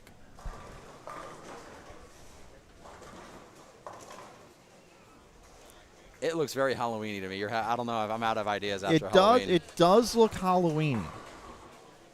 Purple and black. I'm going to give you. I'm going to give you a kind of related to bowling. I'm going to give you a hint. I mean, the immediate thing that comes into my mind is urethane balls. Okay, no, I'm going to give you a hint. Yes, Brad is correct. Okay. I wanted the graphic package to match what we're going to see up above, and Maple Lanes is purple and black with white. So I decided, you know what? I'm going to make this match this center. Did you know what the center looked like before you got here? I streamed here last year when they were open for like a week, and I had like the normal blue Ebonite package for here. Right. And I didn't like the blue down below with the purple and the black, so I'm like, oh, Carlos, I'd like to make them all look a little bit different, so let's do purple and black this time. So he came up with this look to match the masking units. And if you notice, the scoring monitors, even though on the screen they look a little bluish, purple, they are kind of purplish. They're definitely purple in person. They do look blue on the screen, a little more blue. But I think they look blue on the screen because the purple that we used is a darker purple. Yeah. So anyway, so that's why I went with the purple package on this one. But yes, it does look Halloween-y. Now, if we'd have got rid of our inside bowling colors and we would have just used like gray and white, then you wouldn't be thinking Halloween. You're thinking Halloween just because inside bowling has orange and black in it. And then like that thing down below looks like we're getting ready to go into like some sort of like a witch forest. Witch forest. Yes, I was going to say it does look like very spooky. Yeah, it is a little spooky looking, but it's supposed to match the masking units. Well, I like it. So that's that extra touch. Yeah, I mean, that's the idea behind it. So I've got a couple highlights to show everyone, to those that have been missing the action today. Earlier today, you're not going to believe this, but we actually had a We had a 300 game earlier today by a young man by the name of Zach Carter. So I'm right now going to show you Zach's 10th frame. Take a look at this. Maybe. There it is.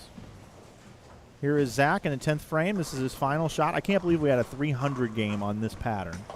But this was his shot earlier today. Boom. 3 bills.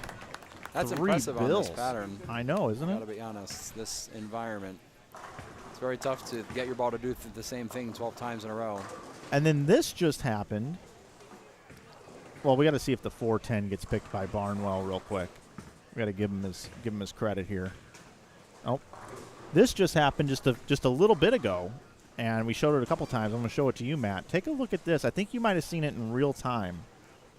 This is Benji Martinez throwing at the 2-8 just a little bit ago. Looking good. Oh, yeah. That's going to be made. No problem. Ball just needs to touch both pins. Oh. Oh, my. That's interesting, too, because the ball caught a big piece of the 2-pin, and it just deflected off of it. That's interesting. I don't know if he throws 12-pound balls. I'm not sure. No, I just think it was not coming in with enough angle when it hit the pin. Yeah. Now, here's one for you, since you're a sales rep for Storm Products. Yep. We've been seeing, or I've been seeing, doing broadcasting on all 3 tours this year, PWBA, PBA, as well as PBA 50, that there is a trend in bowling here recently that several top players on all 3 tours are dropping weight, whether if it's from 16 to 15 or even 15 to 14. Brianna Cote, player of the year 2 years ago, threw 14 pounds. Mm-hmm. And now Bill O'Neill is switching to 14 pounds. What have you seen in the world about dropping weight? Well, I think they do it for different reasons. I think Brianna did it a few years back because it helped her get her hand underneath the ball a little bit easier and make her rev rate a little bit higher. And honestly, since she's done that, she's been bowling really, really well. So I think her reasoning was a little bit different than Bill and Tommy's. The 14-pound balls actually hook down the lane a little bit more than 15-pound balls. Same thing with 15 versus 16. The 16-pound balls, you just have that extra pound, and as it, gravity, basically, as it rolls down the lane, it just makes it hug the lane a little bit more. It's just a little bit smoother, a little bit rounder, and yeah. So I think they were just looking to get a little bit more down lane reaction. From what I heard, it actually happened on accident. I think that they were bowling some tour stop. I don't remember which one it was, and I think it was Tommy originally. And he drilled and it does happen. It's not just I'm not, just saying it because it's a Brunswick thing or whatever. But there was we went to go drill a 15-pound ball, and there was a 14-pound ball in the box. And the entire time that he was bowling, he was like, he was mauling them. He was bowling phenomenal, and he was like, in his head, he's like, this ball feels light, but whatever, I can't stop striking, and didn't think anything of it. And then I guess they went and waited after they got done bowling, and it was 14 pounds. So that's what started. That's hilarious. It all. Yeah. But yeah, I mean, it's just one of those things because I had, this is kind of a new thing. Very rarely does anyone go from 15 to 14, but a lot of the guys over the last, like Tommy used to throw 16. I know Don Barrett used to throw 16. I know there's some others. Marshall used to throw 16. There's been I might still throw 16. I'm not sure, but there's a lot of guys out there that have switched from 16 to 15 here in the last probably 3 or 4 years, looking for a little bit more down lane motion out of their ball. And when you make a switch like that, it's really easy. You have to like fully commit and just drill a whole arsenal because, the second that you flat 10, if you drill one 15-pound ball and the second that you flat 10, you're gonna be like, oh, that would have carried if it was 16. That extra pound doesn't go to the pins as well. And it's like, well, when you have an entire 16-pound ball arsenal, you still flat 10. You just have other balls to switch to and adjustments to make to potentially get that 10 pin out the next time or do whatever. And so, that 15-pound ball might actually be burning up or might not be the right ball anymore. So you can switch balls or do whatever. And it's a very different. It's not like a fit change where you can just drill one ball and see if the fit feels good or not. You have to like fully commit and bowl some tournaments and like see how it goes. So, Matt, you've been it's a DSM or an RSM? And RSM. RSM, yeah. Regional Sales Manager for Storm. Since June 1st of 2021, yeah. Okay, so it's been... A little over a year. Little over a year. Share with us whatever you can. Maybe one of the more surprising things about your job that maybe you didn't know you were going into, good, bad, or indifferent. Honestly? Yeah. I can't believe how many balls Storm sells. Yeah? Yeah. I mean, obviously, being on the other side of, being on the other side of the fence and them being a competitor, I wasn't privy to a lot of the things that, goes on. They sell, and it's just so different how the marketplace is and how many high-performance balls that Storm sells. And I'm not saying this because I work for them. I mean, I'm a bowler too, so I look at ball motion, I understand ball motion, and those balls truly roll so good. So just kind of getting on that side of the fence and seeing some of the things that I always wondered. Yeah. Being on the other side of the fence and kind of either validating whatever I thought or whatever, or maybe being surprised by that was just really interesting to kind of learn. I would say the other thing that has surprised me was, and again, not good, not bad, just kind of a general observation, is it's been a lot more pleasant to work at Storm, being in a little bit more of a family-owned business type of feel versus a little bit more corporate, and it's just been a lot more enjoyable, a lot less hectic and stress. It's a little more stress-free, kind of easygoing environment, I guess, from what I've seen. So, but yeah, I love working for Storm. Obviously, the products are phenomenal, and that makes it easy as a salesman because I don't have to go out of my way to sell them too hard. But sure, just so far, the overall experience has been really good. Well, I'm happy for you, man. We've seen a lot of change in the bowling industry, and I think it's always been that way. But I feel like we've seen a lot of change in the last year or two, which can make a lot of people uncomfortable and can create a lot of uncertainty for individuals within the industry. And there's been a lot of people impacted by that. Yes. You and me both. Oh, yeah. And there are highs and lows to all of it. Ultimately, you have to do what's best for you and what feels right for you. I wish everybody in the industry could get on board with that. It is I will say it tends to be a petty fickle industry. Fickle is the word I like to use. Yeah. And then when you start to make comparisons, sometimes is when I start to get a little thrown off or a little head scratching. Like, I think a few of the only people, there are very few people in this industry that can ever speak their mouth about loyalty in bowling. Whether if it's loyalty to a governing body or loyalty to a ball company or right, there are only a few that would be allowed to even speak about that. Johnny Petraglia, Parker Bone, yep.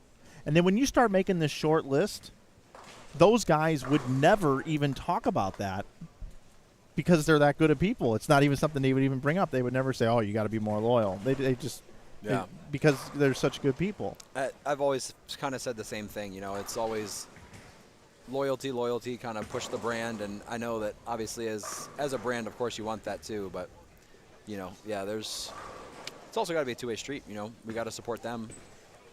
When I stopped working at Storm Products, I had a handful of people that, had worked there, that had been with or on staff that have switched themselves, scolding me over it. Yeah. I'm like, well, this, you know what I mean, right? You got to do what's right for you. Why did you switch to Storm? Why did you leave and come back, right, or whatever, right? And then if you look at the NBA right now, I don't believe there's ever going to be a basketball player ever again in the history of the NBA like Kobe Bryant. that is a Hall of Famer that is with one team and one team only. Yeah. I don't know if it's ever going to happen. The days, well, part of it is too. The money has become so lucrative that like when you enter the NBA like a Luka, right? Yeah.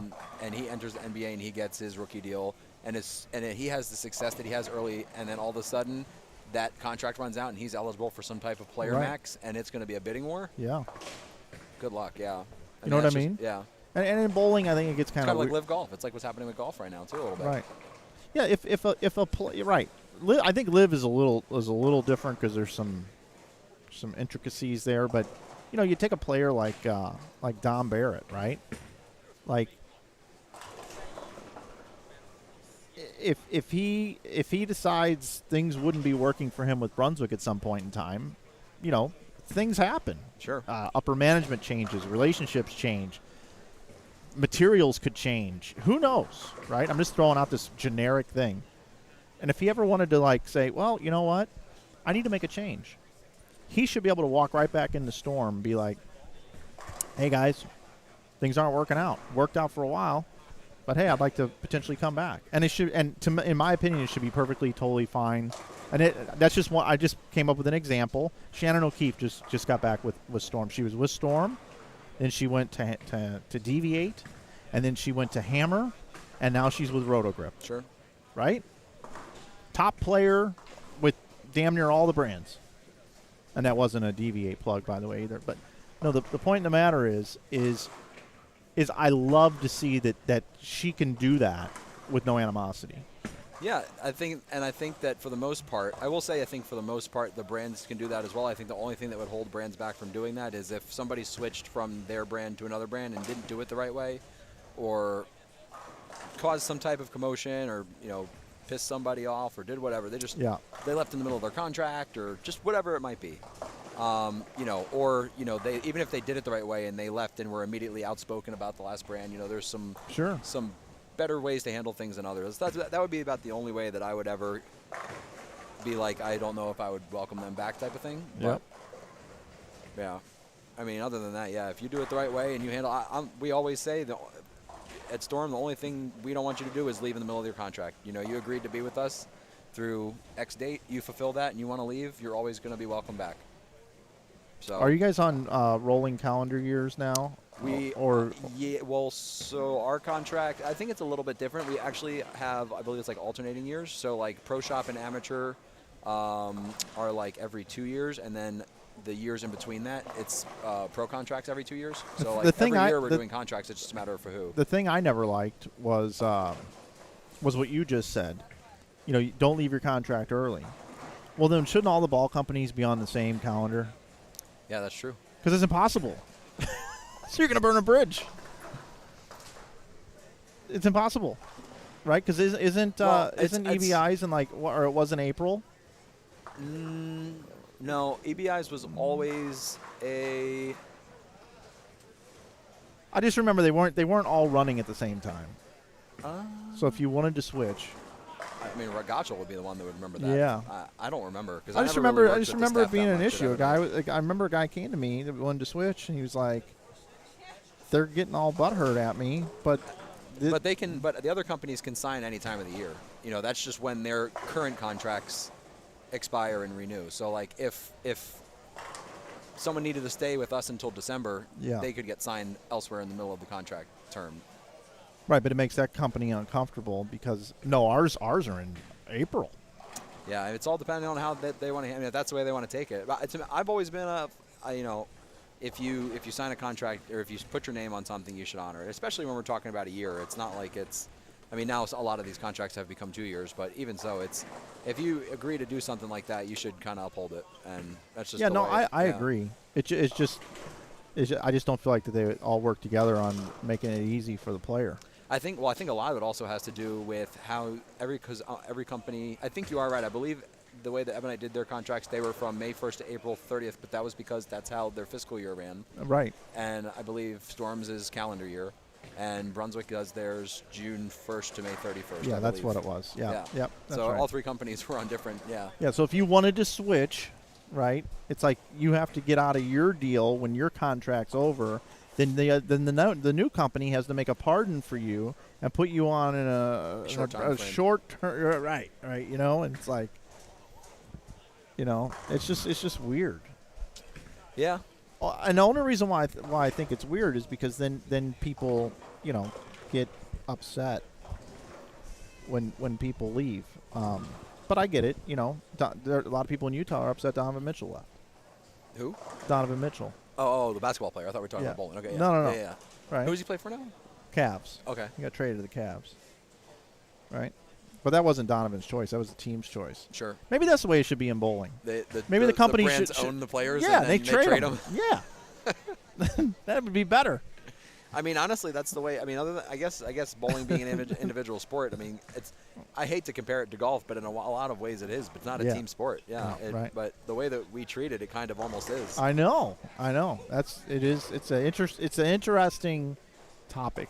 It's a weird deal. It's a good debatable topic.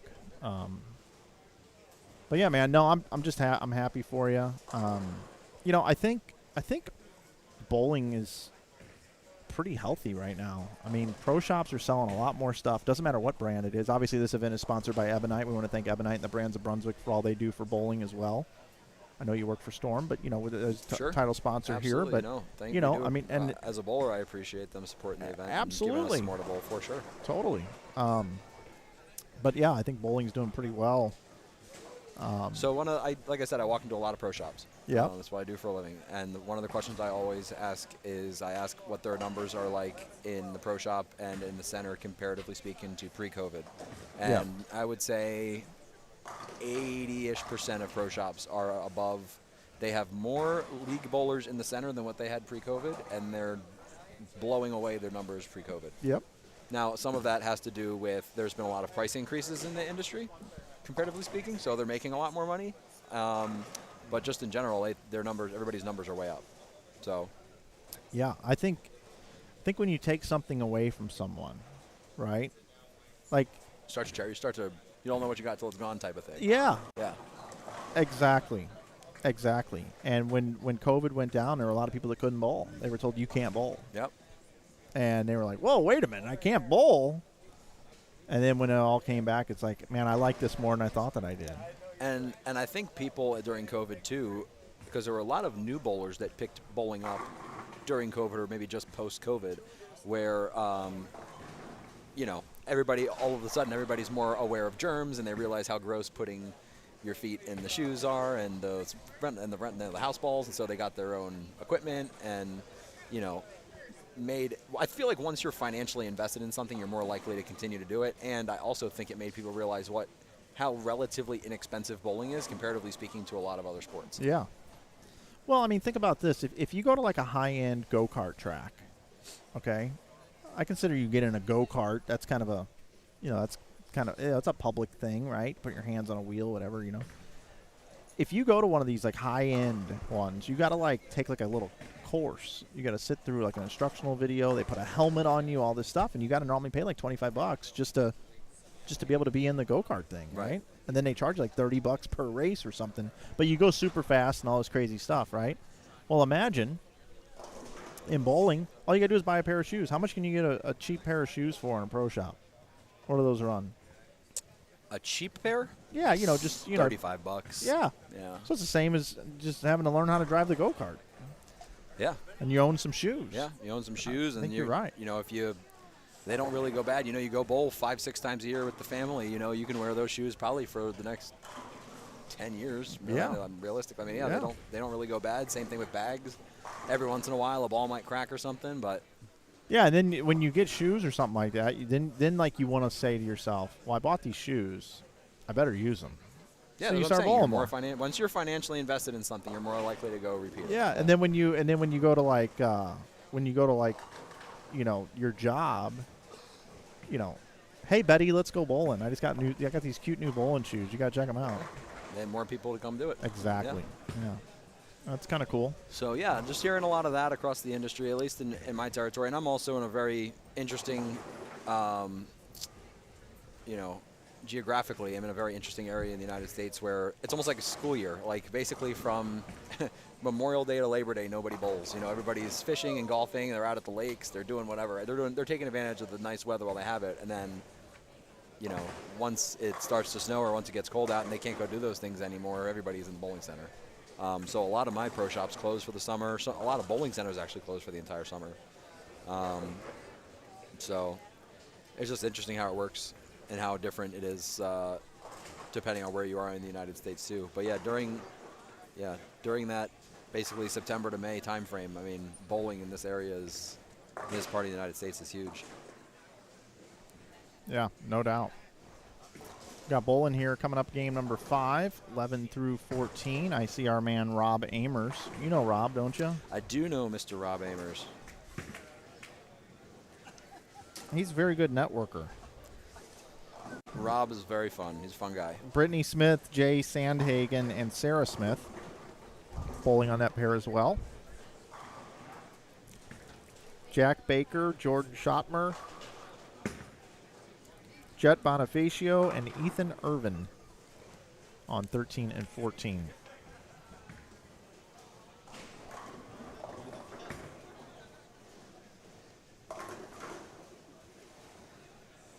What are the states you cover? Wisconsin, Minnesota, Iowa, Nebraska, North and South Dakota. And it sounds huge, and it is huge, but it's a very pocketed, bowling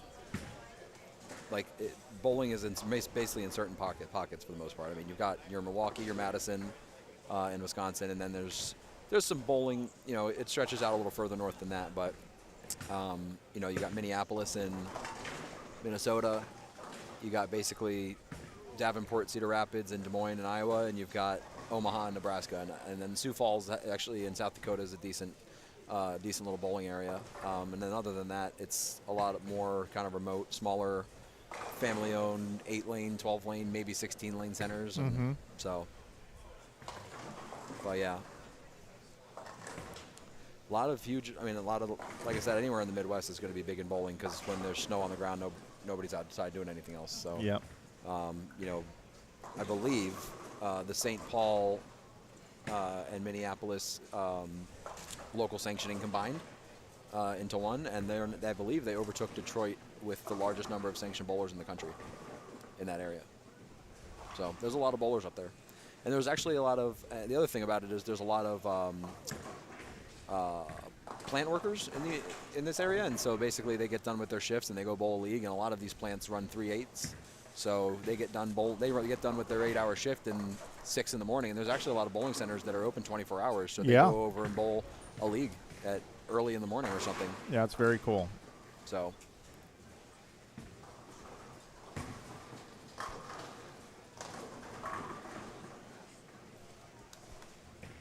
Who are you? So I know you're big into baseball and college sports and just sports in general. So who are your picks this year to win the World Series? Oh, okay. Who are your picks this year to win? What are you liking for each? Let's start with college football since that just started up. What are you liking college football wise? Well, so I'm probably the least educated and can't put together, like, I don't have time year to year to understand all the incoming freshmen and all that kind of stuff. So all I kind of do with college football is kind of keep an eye on it. I like to look for players and performances and guys that can really impact NFL teams later. So I kind of use it as I look at it very similar to I do AAA baseball. I like just keep an eye on who the players are, whatnot. I will tell you that for whatever reason in college football, I'm not a big fan of these 3 or 4 teams every year. The FBS, it's the same teams in the FBS every year. I don't like that. Yeah. So I find myself, I have a ton of respect for those organizations or those schools and the way they've built their teams. But, man, I kind of like when Ohio State, Alabama, Clemson, or Georgia lose. It's getting to that point. It's hard to root for them. It really is. And look, and that's kind of bad on my part. But at the same time, if they are going to play each other, I do like these national championship games that are, like, very close. But they just don't tend to be close anymore. Yeah. So I always kind of root for the underdog in college sports because there's a lot of people that play college sports that's the end of the road for them. Oh, yeah. You know what I mean? And for somebody to have that sort of memory. What was it, Michigan last year that made that run deep? Yeah. Yeah, that was cool to watch. I wish they would have won. Yeah. So that's kind of one of them. But I can get into the other sports with you, like, at length. I know you're a baseball guy. I am a baseball guy. Yep. So I believe the children are our future. No, I believe that the New York Mets are going to be really tough to beat because it always comes down to pitching in the playoffs. Well, my dad will be happy to hear that. He's a Mets. I mean, he grew up in the Bronx. Well, so you doesn't watch baseball, but he likes the Mets. Okay, so your team has to go up against Jacob deGrom and Max Scherzer. Okay. You're down 0-2. You're probably not coming back from that. Okay. And their offense with Marte, Lindor, Alonso, and then so if I'm a betting man, you're telling me I should go put my money on the Mets to win? Nimmo and McNeil are nice players. I like the Mets a lot. Okay. I mean, it comes down. I mean, you cannot hit these guys. Now, if Scherzer's banged up and can't play, that changes everything. That's true in probably any sport. A lot of it comes down to health and who's. But yeah, everybody's like on the Dodgers. I'm on the Mets, man, because Walker Buehler's hurt. Clayton Kershaw is off and on hurt. They lost what's his face, the dude that committed the crime, the assault stuff. Trevor Bauer. Yep. Okay, Dustin May is back. I like Dustin May a lot. The ginger, the ginger assassin. Yeah, this guy's he looks like Carrot Top. He's great. And their offense is undeniable. But I got to tell you, just a big fan of the Mets. I really like the Mets in the NL. Okay. Now the AL, I wanted to try to put some stats behind this. In the American League, there is some interesting things happening over there that creates it to be a little bit more wide open, in my opinion. So the Yankees started out on fire, and they've really backed off down the stretch. I do not like what's going on in New York there. The Guardians are hanging, but I don't think they have enough pitching. So my pick in the American League is the Houston Astros. I love their offense, and I actually like their pitching. And then my wild card pick, if I had to pick a long shot in each league, I would take the Seattle Mariners as my long shot in the American League. And then in the National League, and I'm going to sound like a homer here, Cardinals. The Cardinals. I've heard the Cardinals are. I mean, Pujols has been playing great lately. Well, what's crazy is you got Molina, Pujols, and Wainwright playing their last year together. Now, Wainwright might play more moving forward, but there's an incredible story going on there. Their pitching is the big question mark, but they're my long shots. So the Mariners and the Cardinals are my long shots, but I like the Mets taking down the Astros in the World Series. The Mets taking down the Astros in the World Series. Yeah. Have the Astros won a World Series since that whole debacle? No. It's almost like the new Bambino. Right, and nobody likes them. Nobody gives Yordan Alvarez any credit. Jose Altuve, Tucker, Bregman, but their lineup is stacked. Yeah. Oh my God, and their pitching's pretty good. Javier's good, McCullers is good, Verlander is great. So if I'm calling in a bet right now, you're telling me take the Mets. Yeah, Mets over Astros. I think I'm going to take that. Mets over Astros. All right. Yep. I like it. I trust you. That's that one. Now, because you're that guy that's always been like good at calling stuff way before it happens. Well, that's why I always ask you what the cut's going to be every time I talk to you. So 4 out of the last 6 years, I've made my Super Bowl predictions. 6 years in a row, I've made Super Bowl predictions. 4 out of the 6 years, I've got the Super Bowl champion correct. And by what week? No, before the season. Okay. So I've picked, but I have never gotten. So who do you like? I've never got their running mate correct. Who they play? Yeah. Yeah, I've never got it right. I've never got that right. So I think this is just me personally, and I got to admit I've done a really bad job of keeping up on football because I'm a Cowboys fan and I know they suck and I just cannot bear to pay attention to them right now. Yeah.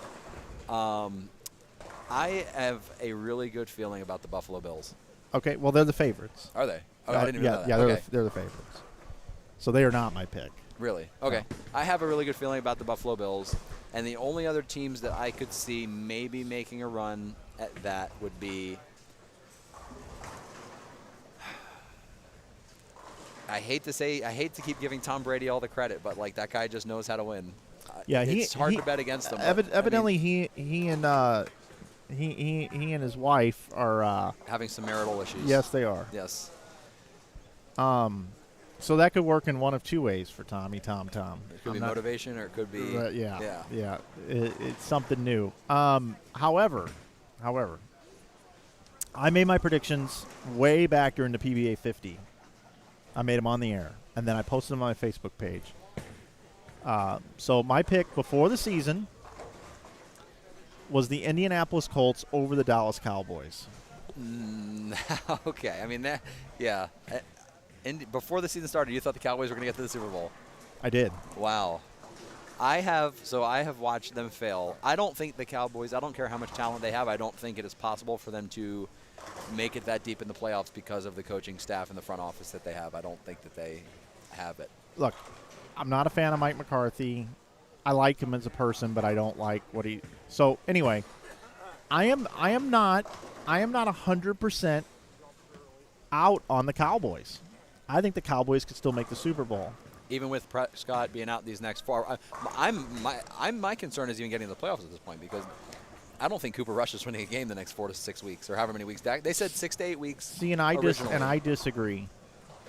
I don't think Prescott's all that. I don't think. I think he's a facilitator. Yeah, well, I don't think Cooper Rush is the answer. I would like to see them bring in a new quarterback.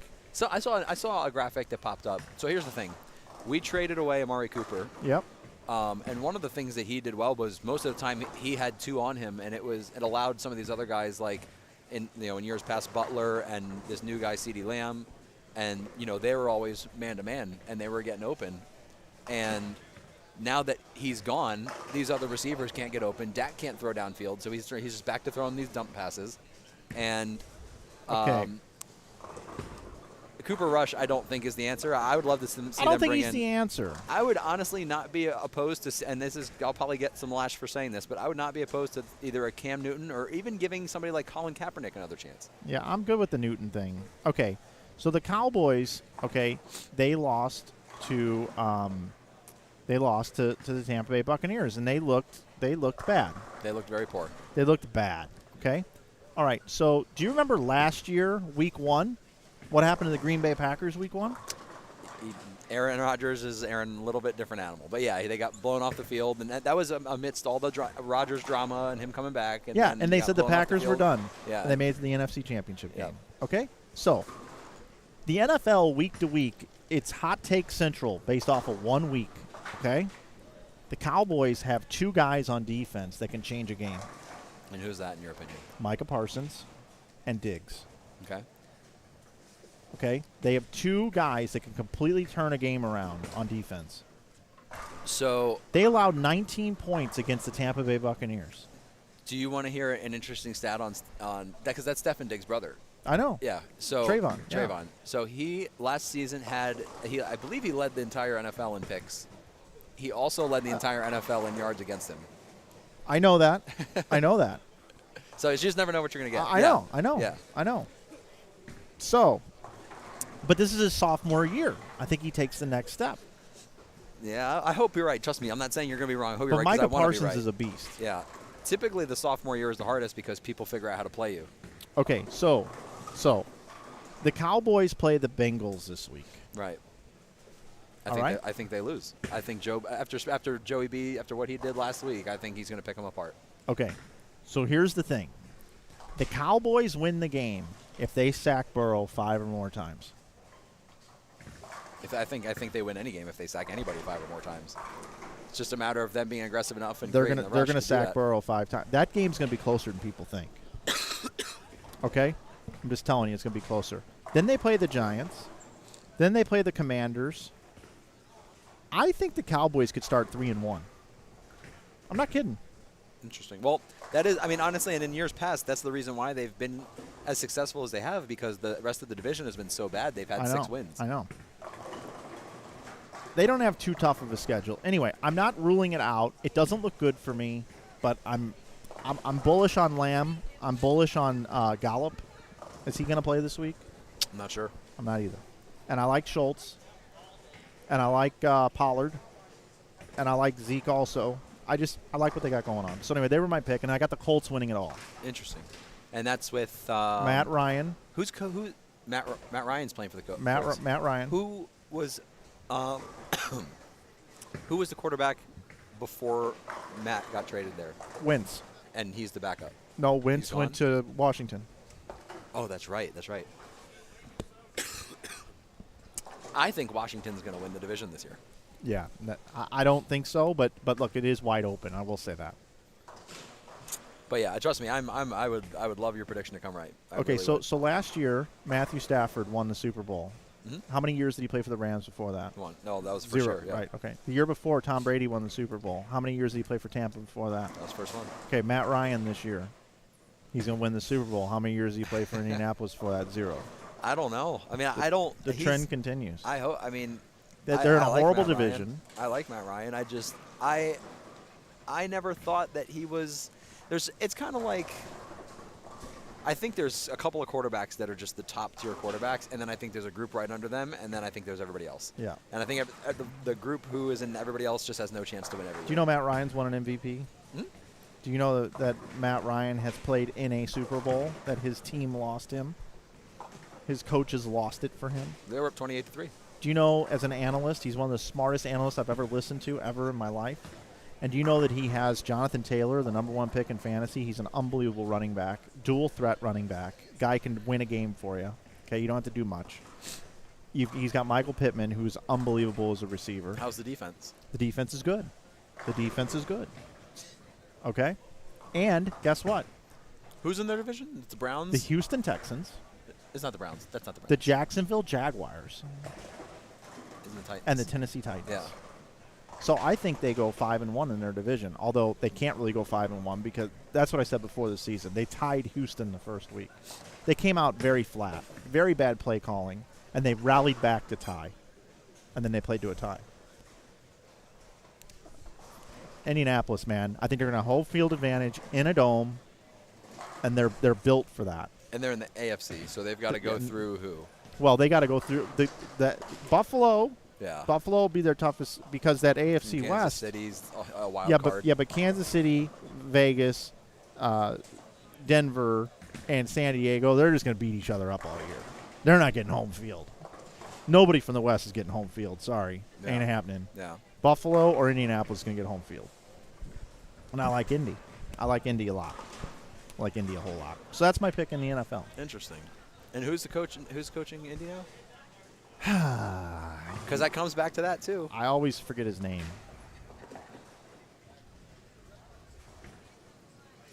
Frank Reich. I don't even know who that is. Yeah. He's been around for a while. It comes back to that too. A lot of the coaching decisions that get made throughout the game too. It doesn't matter what players you have. If you mismanage your team, you're at that level, you're going to get beat. Yeah. It's like last week with the Broncos when they decided to kick a field goal instead of giving Russ the chance to win the game.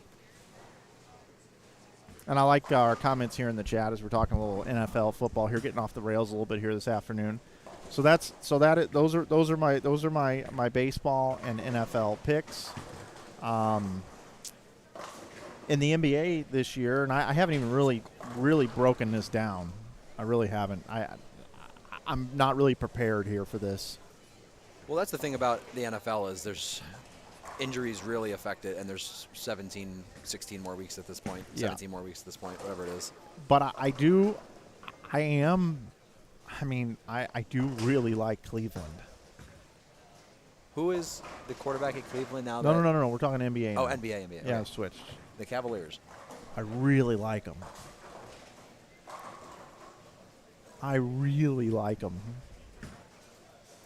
Interesting. I will say I don't watch enough of the NBA. I feel like I want Luka to win I feel like Luke is going to win sometime in the next 3 years. I don't know if it's going to be this year or not, but Nobody wants to play with him, though. oh, is he like? Well, I mean, Jalen Brunson was there, could have signed there, went to the Knicks. Kristaps Porzingis couldn't get along with him. Interesting. I didn't know that. Yeah, he's just he needs other pieces. Yeah, I'm really bullish on Cleveland. So who do they have besides Donovan Mitchell? Okay, so they have Darius Garland. Oh, okay. Yep. Will you fill time here in the booth? I will. I'm Are gonna we go with the mobile cam. no, I go down with my cell phone, Okay. and then if they do it, then I just bring it into the broadcast. Yeah, I'll talk bowling for a little bit. Yeah, I'll be right back. So, yeah, it's been an interesting day of scoring. It's been very pair to pair. Like I said, when I first got in the booth, I've kind of been before I got in the booth. The first 3 games, I was following the same pair around, and I watched them go, 250, 150, 250, and it's kind of been the theme over on this pair. I'm looking at that pair. The high game on the pair right now is about to be about 170. So when they're hard like this, there's really not a defined area on the lane to play, so you got people playing all over the place. It makes the breakdown really tricky. It also, where somebody started on the pair at the beginning of the day and how they broke the lanes down really dictate how that pair is going to play. And when you get to, a pair that is just totally different, you spend several frames trying to figure it out, and usually by the time you figure it out, you've got 170 on the board. So, Logan Williams, hello Matthew, hello Logan. What's going on? Logan's going to bowl C squad. I'm also going to bowl C squad. What do we got going on after 4 games? Yeah, after 4 games, I mean, they dropped off the standings here. Yeah, the leader's only 67 over, so nobody's averaging 220.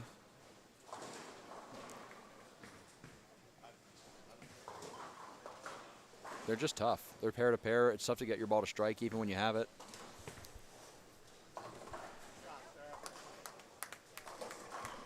I think that someone came down and alerted Mike that there was a front 9 alert down on the end pair. So he went down to record that, which in my overall experience typically clouds whoever is the front 9.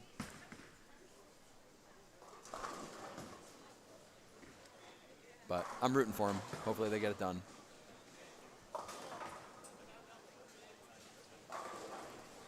Yeah, like I'm looking around, I just see I see a lot of people still trying to throw urethane to the right. I see people trying to throw reactive to the left, and it just creates a bunch of slop on the lane, and just really, really gross.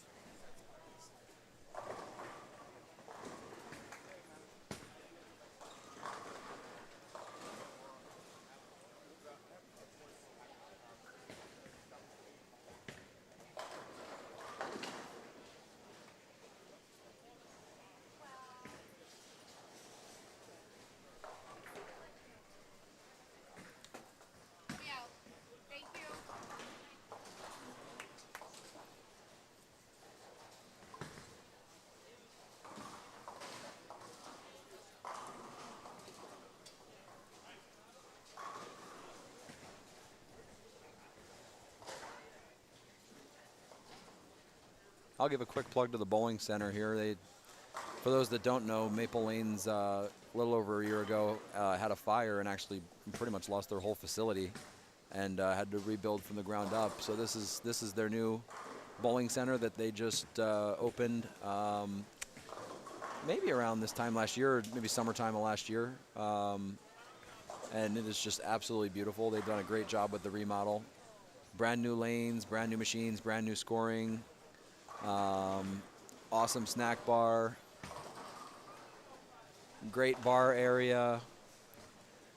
So excited to bowl a lot of things here in the future. I know they come here at least once a year for this event.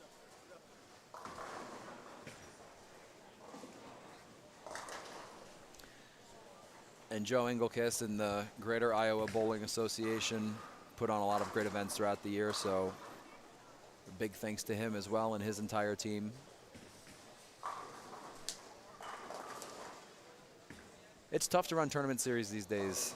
It's tough to get people to show up and bowl.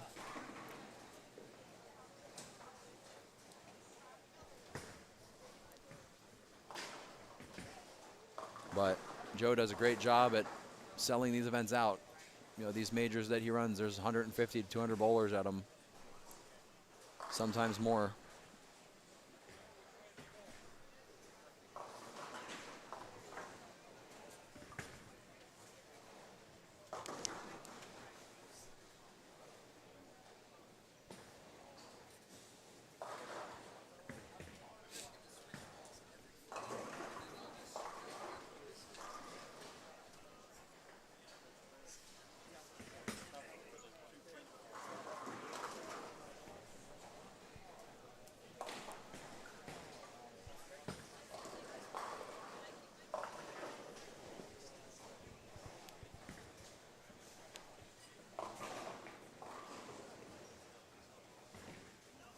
Yeah, I'm looking up and down the bowling center here. I just don't see.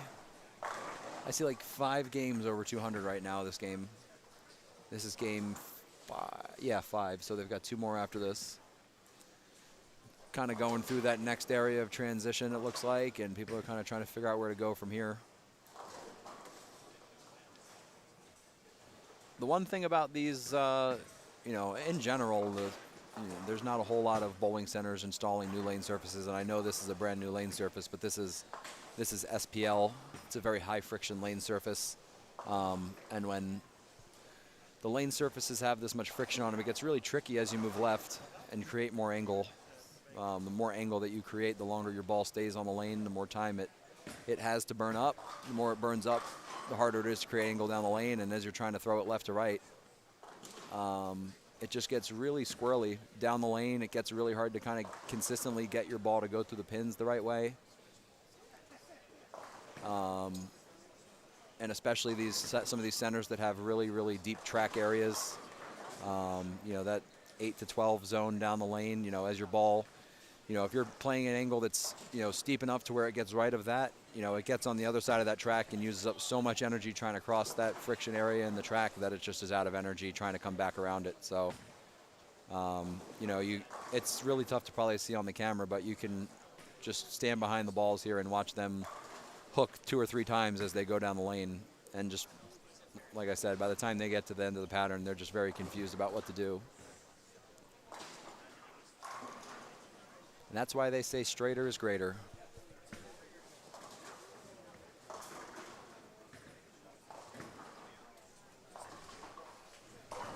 Any good down there?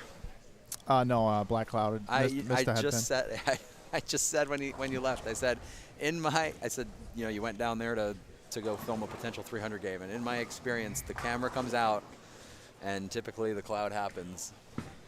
It does. But I was rooting for him. Who was it? Or her? You know, I didn't even catch the name. And these no-name jerseys, and I got to be honest, I've gotten a little lazy after calling PVA, PWBA, and PVA 50. I don't even have to do the research on who anybody is. Yeah. I just know them all. Yeah. Yeah, so I'm a little...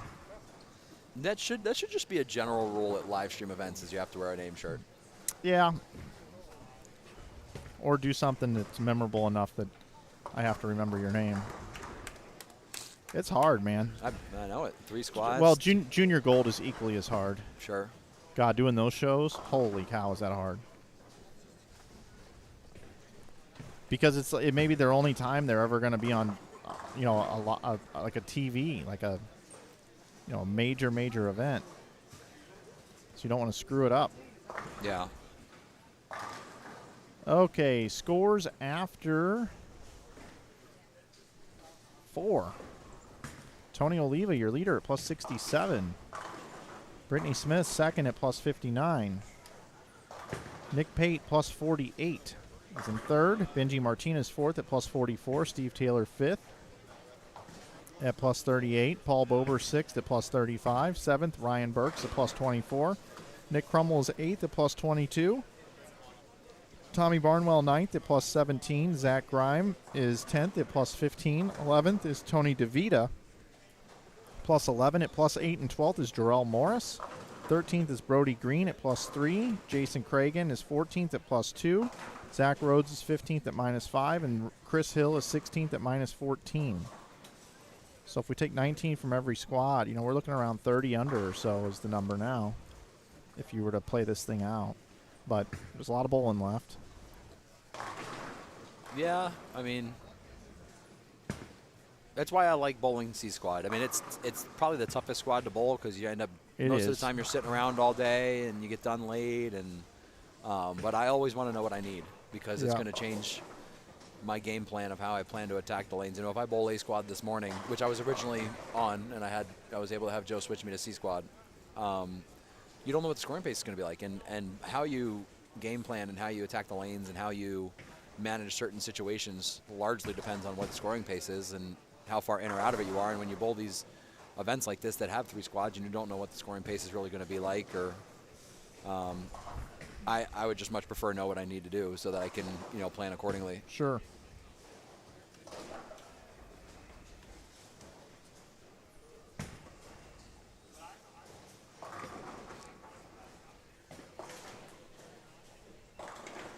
Are you going to get something to eat before you bowl? Or what? I'm not. I hate eating before I bowl. I hate it. My stomach. I have a very sensitive stomach. So what time did you eat? I had lunch. Okay. Yeah, I had lunch around like 12:30. Went to Jimmy John's. Not a huge Jimmy John's fan. I don't know why I decided to go there, but it jumped out at me for some reason. Actually, I went to, like a lot of time on the road, a lot of sitting in a truck. And I have a very stiff back, so I went to the chiropractor this morning and got adjusted. Went to, do you know what the joint is? Yeah. Yeah, so I go to the joint. For those that don't know, it's basically like a chain chiropractic facility. And they're all over the place. They're pretty much in every major city, or really any city. And it just makes it easy for me to be anywhere I want to be and get adjusted. So I did that this morning, and then right next to there was Jimmy John's. So.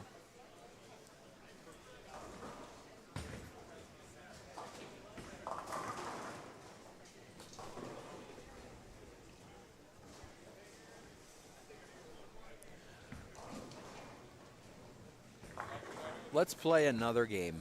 Let's play another game because you, like I said, I love getting your opinion on future things.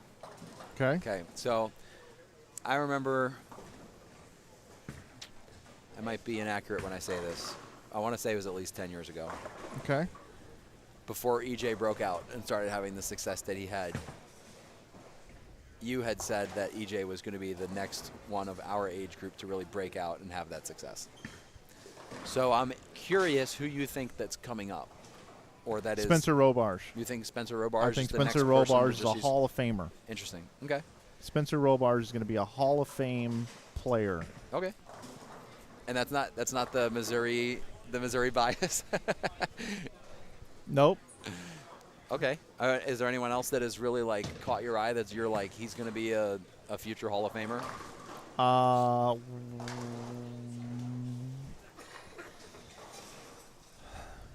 Men or women? Yeah. Women?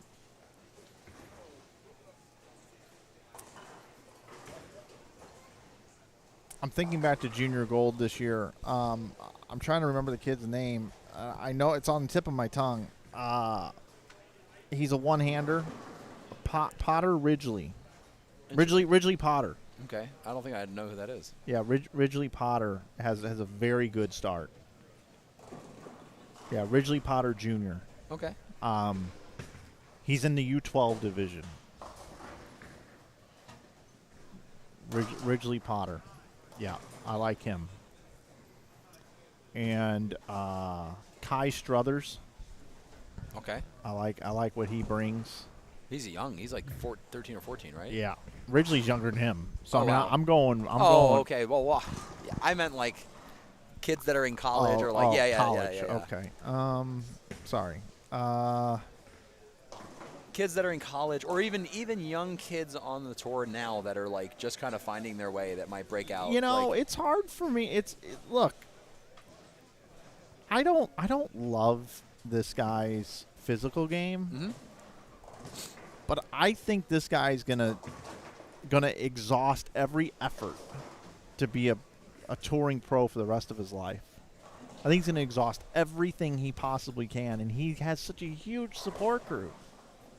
Hold on. I want to... And I don't love his physical game. I don't. Okay, who is it? Brandon Bone. Okay. Brandon is the lefty. Yeah. What is the other one's name? Justin. Justin. Yeah. Justin's going to do great things in bowling. It's just not going to be on the lanes. Yeah, he's done a lot. He does a lot of really cool stuff now with a lot of video stuff, and I've seen some of his videos. I get them mixed up. I always want to call Justin Brandon, and I think I want to call Brandon Justin. Yeah. That's my fault. Sorry, guys. I know who you are. Yeah, so that one there is definitely...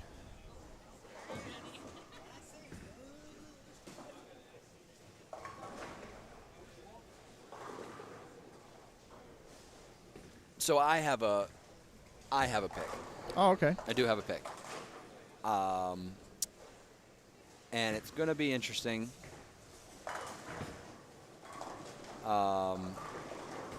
It's just always tough to predict stuff like that. That's why I love asking you, because you've been right so many times. I really like Alec Keplinger. Okay. I like his game. Yeah. I like his game, and, you know, there is some pedigree there. He has very good ball roll. And in today's bowling, I mean, the only thing that I think that might hurt him in the long run on the tour is just a lack of rev rate. Yeah. That's the only thing I could think that might get him into trouble. But he has great forward ball roll. He has a great swing. He isn't afraid to win. He's won plenty. And I think that's a key is people sometimes don't understand when I say that they're afraid. They can be as talented as they want, but they're afraid to win. I don't really know how to describe it other than that. I don't know why they're afraid to win, but they are. And I'm not going to name names, but I can think of quite a few off the top of my head. Sure. That are just so physically gifted and they just can't get it done. Or haven't gotten it done yet. And I think once they do get it done, once they get to that point and figure it out, they might start having some more success. But, you know, I think there's a lot of them like that out there. But I think Alec is going to be a really, really good young player if he chooses to go on the route of the PBA Tour. And I got to admit, I have not done a whole lot of watching of like youth bowling here in the last couple of years. I've started to a little bit more in the last year just because of now working for Storm and being involved with some SYC stuff and seeing some videos and right. But yeah, I really haven't ever watched Spencer bowl, to be honest with you. I've seen him bowl one time in person. Yeah, he's really awesome. The things that he can do, it's pretty incredible. I personally, as a bowler, get caught up. I have a hard time. How do I want to say this the right way? Because what I'm going to say is going to sound like I'm discrediting lefties, and I don't mean it that way. So I'm going to preface that by saying that. It's just such a different game on the left side of the lane. And yeah, it is. Because of how the lanes progress throughout a block, they're really trapped into just being able to do one thing. And I know that it is. And if that one thing's not in play, then they're not going to make the cut. But when that one thing's in play, you can't beat them. So it's just so weird for me. But I think that there's certain bowlers that are left-handed that are just really good and can bowl without just potentially using urethane or whatever. I think Nate Stubler's a good lefty. I think he's still in college at St. Ambrose. I'm not sure if he has another year left or not, but I've watched him bowl a couple of times now. I've watched him win stuff without urethane. I've watched him play different parts of the lane and play with different speeds, and I've been pretty impressed with his game. Kenny Ryan, I've always been impressed with Kenny's game. Kenny's one of my best friends. I think he's a lefty that he bowls almost like a righty. He can play different parts of the lane, different ball rolls, different speeds. Can strike with urethane, can strike with reactive. You know, and that's what I always respected so much about like a Rhino Page type of bowler, is all the different things that he could do as a left-hander.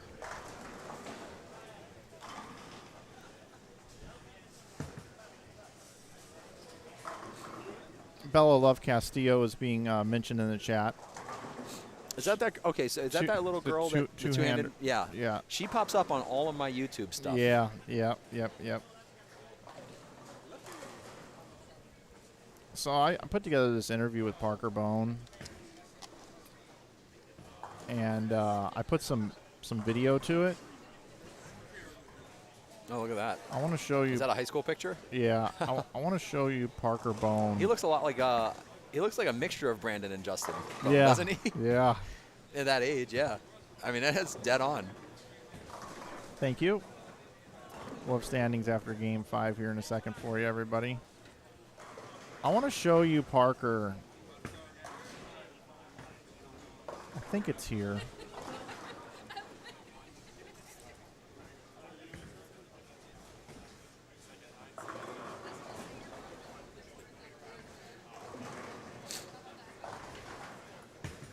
Look at this line Parker's playing here. Yeah. Like he's playing. That's deep. Yeah. Yeah. And he was another one. He used to. I mean, again, I was more so referring to today's bowlers. Not so. I mean, obviously Parker's an all-time Hall of Famer. So great. I think Spencer can do that. Okay. I've only watched him bowl a few times, and obviously he's very good at throwing urethane and doing all that to the right, and when he's in play, and it's going to be tough to beat him. I've just never seen him. I've never really seen him bowl, other than the one time I have seen him bowl in person, and the other clips I've seen of him, he was also throwing urethane. He's just weird. He doesn't have a driver's license, doesn't really want one. Interesting. Is he afraid to drive? No, okay. he doesn't like a cell phone. Interesting. Good for him. I wish I he was doesn't like that. social media. he's just a quirky dude. So yeah, and I don't know him at all, but I did have a conversation about him recently with somebody else, unrelated to his physical bowling, anything, and they were actually telling me what a great kid he is. Yeah. Yeah. He's like a Parker Bone, like from just a good human being. Yeah. I don't know him, but apparently other people obviously do, Yeah, and have no, nothing but good things to say about him. He's ridiculously talented. I mean, he's already made a Masters show. Yeah, for sure. Yeah.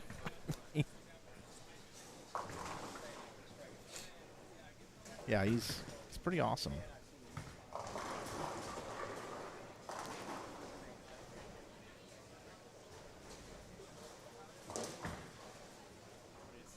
Yeah, there's definitely some unbelievable up and coming talent, but that's kind of like, it's kind of that's said every year, but it's really true. Yeah, these kids are getting so good, so quick, so young, and there's so many more opportunities to, like when I was growing up, I had a decent amount of opportunities to bowl, but I would say 85% of it was on house shots. And there just seems like there's so many tournament series. You got Deandra's Elite Youth Tour, you've got Storm's SYCs, you've got Junior Gold, you've got my dad's tournaments out on the East Coast, you've got there just seems like there's opportunities everywhere for these kids to bowl on patterns and get better, and then the level of technology that they have to get better. When I was 13 to 18 years old, in that stage of really trying to get better, if I wanted to go get on camera and get that type of coaching, Bowler's Map Gold. Like I know. I had to go pay $100 or $125 an hour to go on Bowler's Map Gold, and now you can just pull it up on your cell phone and basically do everything at home and send it to a coach across the country. And then obviously the level of information that's out there on YouTube and from the manufacturers and whatever. I mean, there's just so much knowledge out there. I have standings after game number 5. So there you go. Brittany Smith is your leader, plus 69. How about that? Tony Oliva is second at plus 68. How about that? Benji Martinez is third at plus 50. Tommy Barnwell fourth at plus 31. Nick Pate is fifth at plus 27. Sixth is Ryan Burks at plus 21. 3 other players are plus. Steve Taylor at 5. Jarrell Morris at 1 and Cameron Foster at 1. So only 9 players plus. Yeah, that was I was just watching you when you had went down there because we had been talking about sports for a while, and I kind of lost track of what was going on with bowling. But you went down there, and I started talking about bowling, and I was looking up and down the pairs, and I couldn't count on one hand anything over 200. It would just look like it was a transition game, and nobody really was bowling well. Nate Breitsprecher is in 10th at -1. Addie Nelson in 11th at -4. Crummels -9 in 12th. In 13th, Zach Rhodes is -11. 14th, Paul Bobers -16. 15th is Zach Grime at -21. And 16th is Jason Cragen at -25, tied with Jake Bedard. So there are your standings, everybody, after 5 games. And I'm actually going to bring in our double wide double stack. Get a look at 8. Oh, I love it. 8 lanes. Yeah, I mean, you're going to watch here by the 8th or 9th frame of this game. You're going to look across all those scoreboards and probably not see very many doubles. Nope.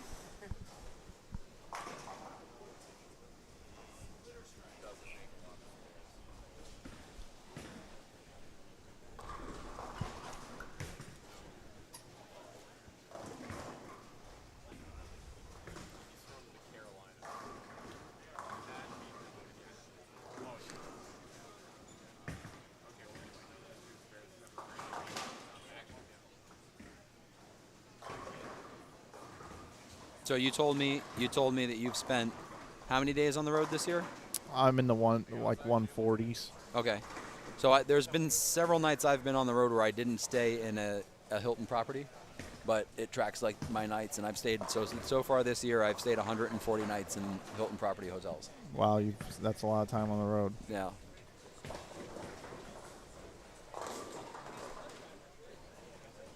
How many points you got? I had like 1 million at one point, and I've spent a bunch here recently. I've been traveling around bowling and doing some different things, so it kind of just starts to go quick at 40, 50,000 a pop.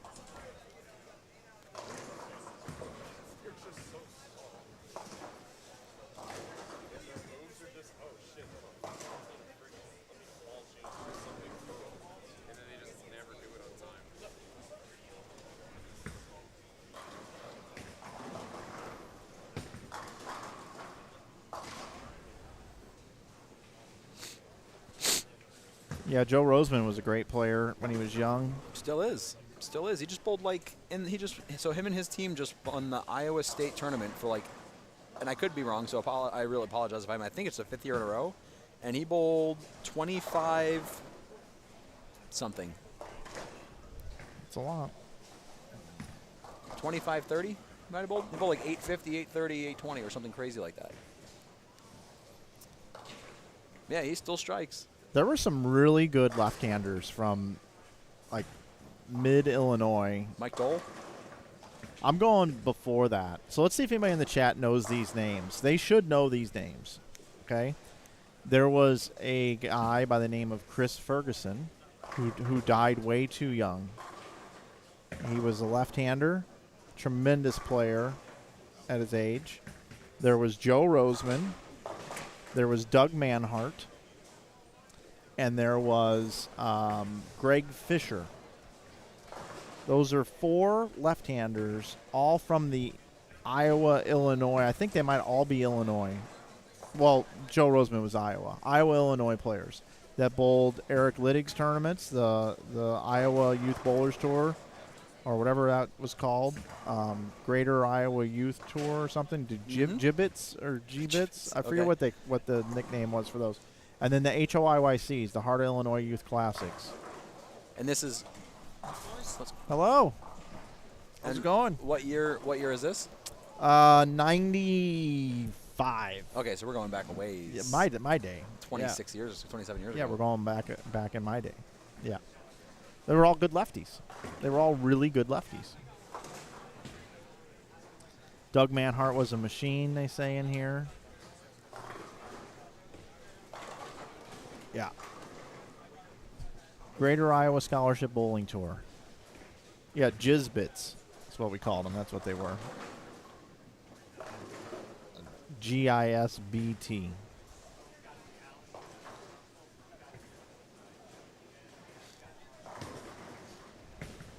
Gibbets. Yep. I mean those four left-handers were really, really good. Where are they now? You have any idea? Doug Manhart, I think, lives in Minnesota, or did, and had a good job and just kind of didn't bowl much anymore. He and Art Brown kind of the same deal there. Greg Fisher, I have no idea what happened to that guy. Chris Ferguson died in like a freak accident or something. Oh, no. Yep. And then Joe Roseman is bowling 2,500 in the state tournament. Yes, he is. Yep. They own, the Rosemans own several businesses in the Davenport, Quad Cities area, and his dad, Rob, owns, I think it's called Leisure Lanes over there in the Quad Cities, and I visit them all the time because they got a pro shop that I visit. Yep. Well, tell them I said hello. Yeah, I will. Absolutely. Yeah, I used to come up and bowl those events. I used to bowl with a couple of brothers called the Solovics. They were also both lefties. A guy by the name of Ruben Damus III would bowl them as well. He's a lefty from St. Louis. So I'd come up with like 3 lefties and me, and then all these other lefties would be bowling. So if the left was good, man, oh boy. It's honestly, it's never really changed. I mean, and that's the thing. That's why I say it's so different bowling on one side of the lane versus the other, because they experience so much less transition. So when they have it to start, good luck. Yeah. Good luck. And that's the one thing. I mean, I thought yesterday that urethane might look okay to start out on the gutter, and that the lefties would run away with it today, and that was not the case. So I am happy about that. No offense, lefties. Right.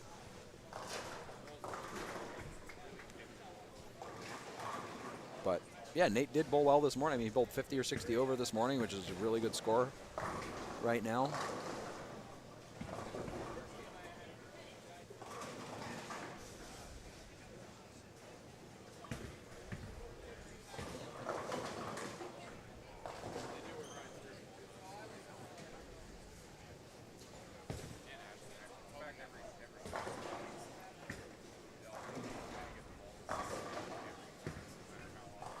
I talked about it this morning, but you'll find this interesting. I'm in a movie coming out in October.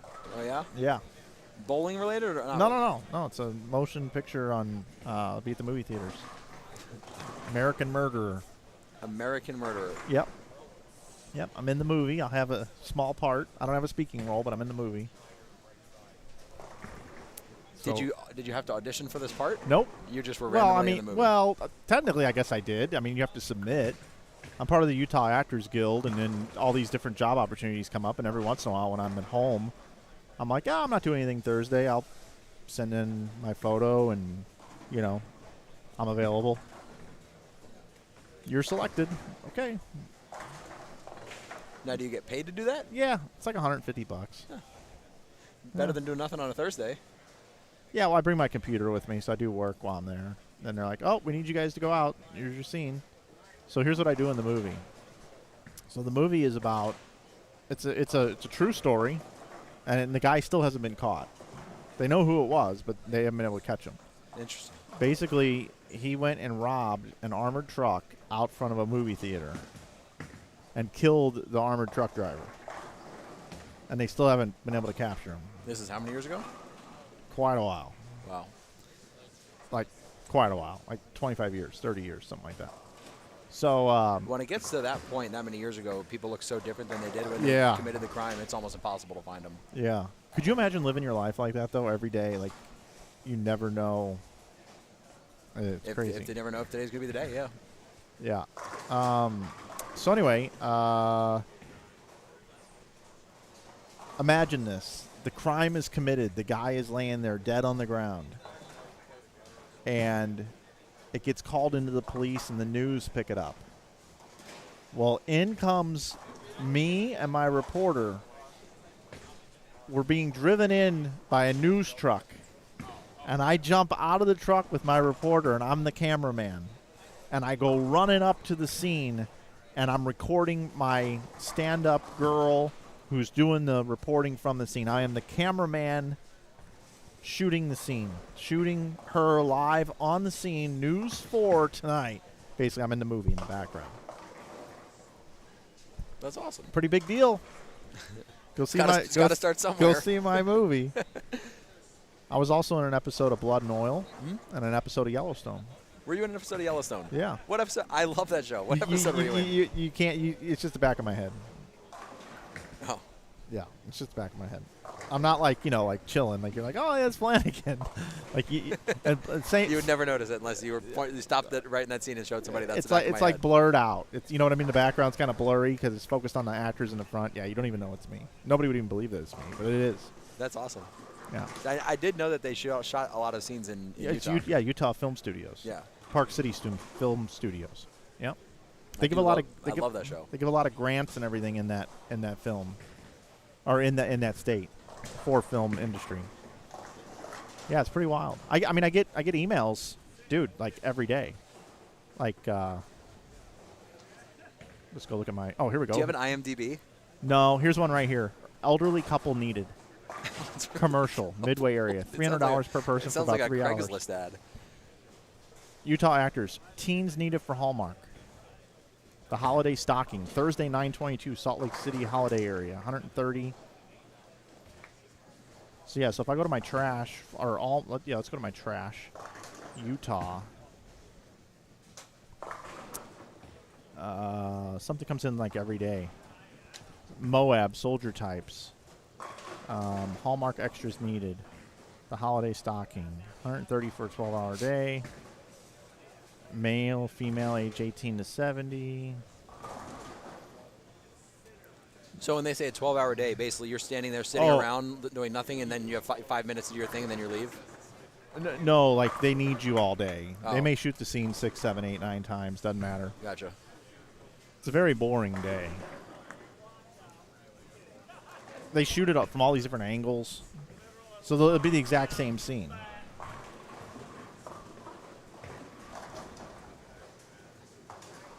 Elderly couple needed. What a great subject line. That's awesome.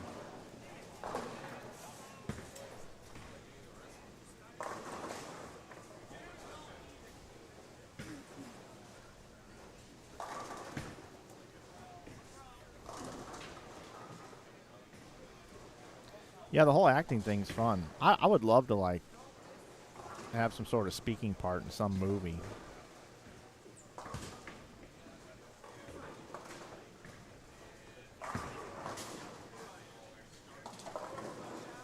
I haven't really totally started this yet, but I do have a movie script kind of started, but it's going to be way too late by the time I would ever finish it. I've always had like this dream of like there being this bowling movie where it followed like Anthony Simonson would have been the perfect person to like do a movie about. I think. Where like you just follow them throughout like a youth bowling career and like the ups and downs of it and like grinding and then like the amateur, because Anthony had obviously very quick success on the tour, but for a couple of years there he was traveling around bowling a lot of amateur stuff, and he still bowls some stuff like that here and there, but just the grind of like the weekend warrior grind, right? Like chopping hotel rooms with 3 other people and trying to make money bowling, and then what it's like to have success on the tour. I would be cool to like see a bowling movie like that. I have always thought. I'm also a bowling nerd, so. You gonna stick around for a minute with me still? Yeah. Okay. I want to dive into another topic, and it has to do with my movie script, and just it ties in a lot of things. So, folks, if you want to stick around for this one, if not, you can just watch the bowl and mute us. But I'm going to go off on a bit of a tangent here, like normal. Okay, so bear with me. So, over the years, I've always talked to people about the pro shop industry and being involved in the manufacturer side of things. I've always had strong opinions, and overall, I kind of thought a lot of pro shops were lazy. Okay, a lot of them have been lazy over the years. They haven't built email marketing databases. They don't do much on social media. They weren't proactive with creating websites where they can sell direct to consumer, or at least offer the option. Oh yeah, sure, Bill. We can order that ball in from you for you. Just go to the website, fill out the notes section. We'll order that pen placement, whatever, and then we have your specs on file. We'll get that for you. Just go ahead and pay through the website. As soon as you do, boom, we'll get it ordered. Things, just haven't been very proactive, right? Over the years, right? They expect the business to come to them, right? So I gave a couple presentations in front of pro shops. I've been asked to guest speak and do some different things. Mm-hmm. And for the longest time, you did a social media segment for pro shops in a seminar series. Yeah. During your time at Ebonite. Yeah, and I also did some work. I did a IPSIA presentation once and things like that. So one of the things I used to do when I ran bowling centers is I would always think to myself, we always heard, man, bowling's declining. Bowling centers are closing. Man, less people are bowling. There's way more other options. Bowling isn't cool, right? Whatever. It's shrinking. I used to always fire back and say, hey, at least we're not the baseball card industry. Yeah, look what's happening there. Okay, all right. I used to say, hey, at least we're not the baseball card industry. Because baseball card shops, talk about miserable places to walk into in the 90s and 2000s. Oh my God! Normally it's some old guy in there, hates being there. Hey, you got any of this? Yeah, maybe somewhere in a box over there. You'll have to go through it, right? And oh my God, talk about nerdy and not interesting baseball cards, right? So I used to always just say, man, So I was working at Crest Bowl in Florissant, Missouri, and I was doing sales calls. I always did sales calls for the bowling center. I would go out to all the merchants in the area and say, hey, I'm Mike from over at Crest Bowl. They'd be like, where? I'm like, Crest Bowl. It's over there on New Florissant Road. And they're like, oh, that's a bowling alley? I thought they manufactured something in that building. I'm like, no, it's a bowling alley, You've never been over? No. Or somebody would say, I haven't been there in years. And when I always say, well, you know what? What time do you get off work? A week from Monday. Well, we close at 9 or whatever. Well, perfect. At 9:30, we're doing a free bowling party. You can come over. I'll give you a sheet. People can sign up. Come over. It's on us. We just want to sample our business. Come out, have an opportunity to hang out with us. We're going to give you some pizza, some soda. We're going to do some beer specials. We'd love to have you come out and bowl with us. So I just go around and do all these sales calls. And then when they come into the party, we check them in at the front desk. We'd call them up and say, how many do you have? Whatever. I'd go out with a wireless mic and say, hey, everybody, welcome to the free bowling party. Thanks for coming to our business. How many of you have never been here before? How many of you it's been a long time? Blah, blah, blah. Thanks for coming. We're going to give away some door prizes now. But first of all, we'd like to thank all of you from your different companies that have come out. Down on lanes 1 and 2, put your hands together for Shoe Carnival. Thanks for coming out, guys. Down on lanes 3 and 4, how about Paco's Pepsi Punch? Hey, thanks for coming out. Hey, and I would just thank all these merchants for coming out and being part of the party, right? And then I would say, okay, well, we're going to give away this, we're going to give away this, we're going to give away this, all these different things. The merchants sometimes would give us things to give away at the party and stuff like that. And then I would always say, and now we're going to give away the free bowling ball. We're going to give away a free bowling ball. You can pick the color, the weight. It's going to be yours. But before we give away that free bowling ball, how would all of you like to get a free bowling ball here tonight? Yeah. Well, we're starting an 8-week program on this exact same night for the next 8 weeks. $10 a week. And if you join our program with your teammates, we'll keep track of all your standings, your stats. It's called a Lousy Bowlers Club, but you get a free bowling ball at the end. We'll drill it for you and everything. And why would we do something like this? Because we know if you get a bowling ball in your hands, you might put it at the bottom of your closet. And this winter, when you're looking for something to do, you might look at that bowling ball and say, hey, let's go bowling. And because we're the ones that hooked you up with a great deal, hopefully you'll come and visit us. So we'll be coming around. We'll be signing up for that. But first of all, let's see who's going to win their own bowling ball. Oh, Matt Gasson won his free bowling ball. Come on up. Pick up your free ball. We'll get you the one that you want. Blah, blah, blah. Thanks for coming out tonight, everybody. We're going to go ahead and turn the lanes back on, and we'll be coming through to sign you up for our program. If you're interested, great. If not, that's okay, too. Thanks for coming out and checking out our place. Don't forget we do birthday parties, blah, blah, blah, whatever. And we'd sign up like 8 to 10 teams every time, and get them hooked on bowling. That was the gig. So when we did this, I would go out and visit new areas. So I'm walking through this really horrible little strip mall, like bad location, whatever. And I see baseball cards, and these guys are loading in.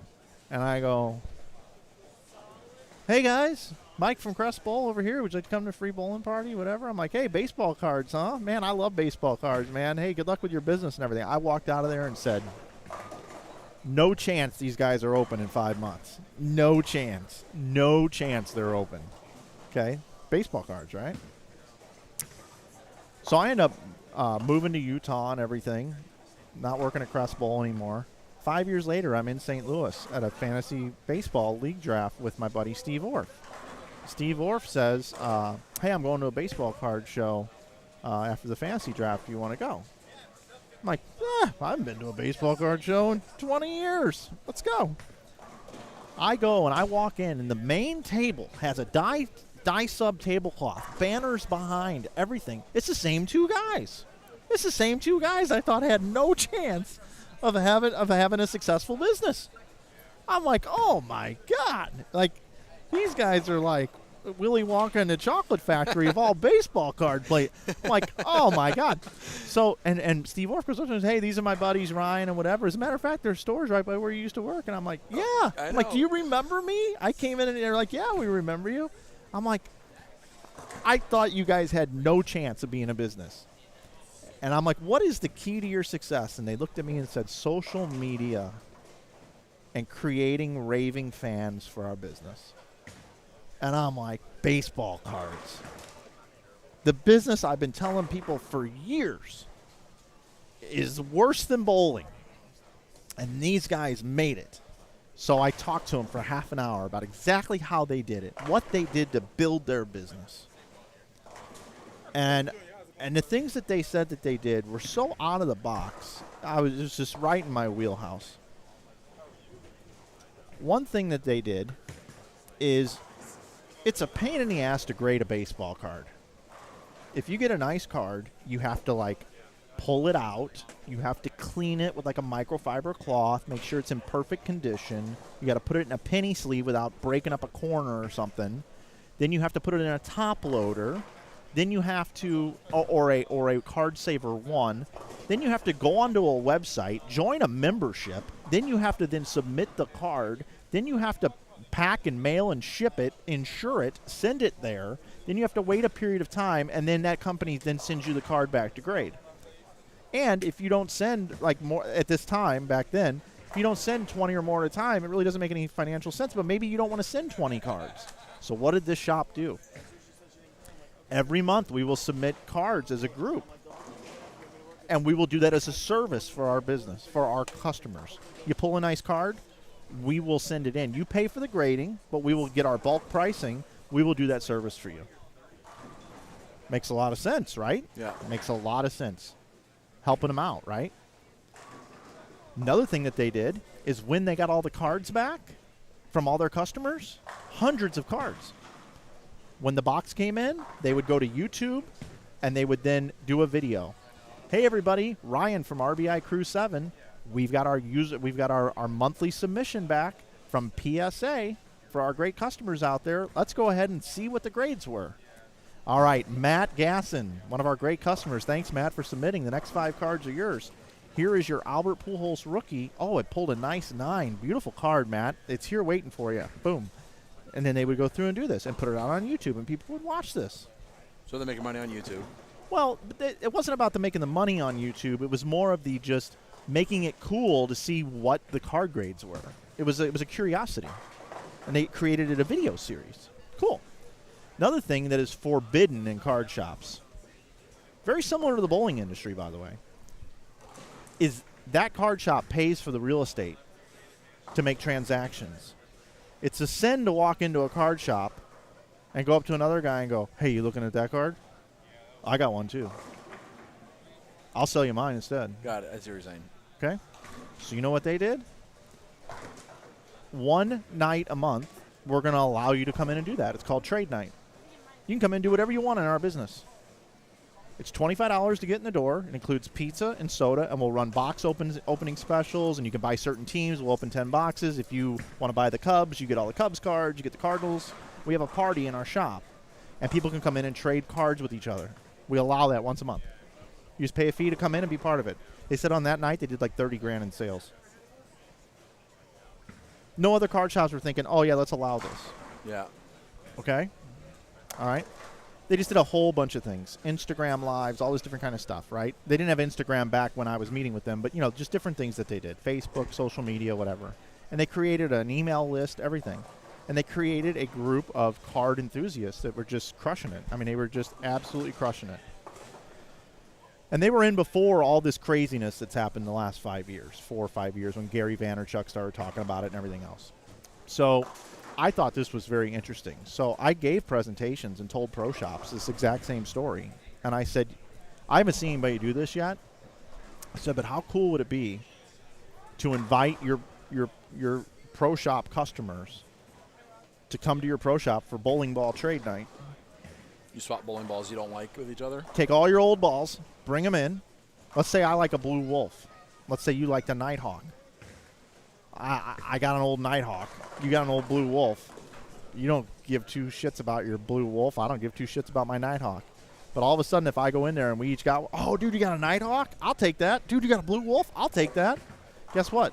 Pro Shop gets the plug and redrill out of it, and the resurface probably too. And labor's always the biggest margin. Yeah, right? And it's something cool for your customers. Plus, you're going to get a slug or an it or a switch grip or inserts or whatever, right?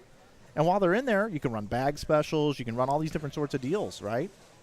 Maybe do a mystery box thing where it's like, hey, man, you know, we got this stack of bowling balls. You want to buy into the mystery box since you're all here? We can have some fun, open some balls, whatever. I mean, there's just different ways to do it. So I took all these like things that baseball cards did. And then I also told them, I said, another thing that you could do is typically a pro shop will get an order from a distributor will show up at your shop, right? Well, why not live stream it? Hey, everybody, it's New Order Wednesdays. Just got in my order from Classic. Let's take a look and see what we have here today. This is a High Road Pearl. This is a Vortex. This is whatever bowling balls.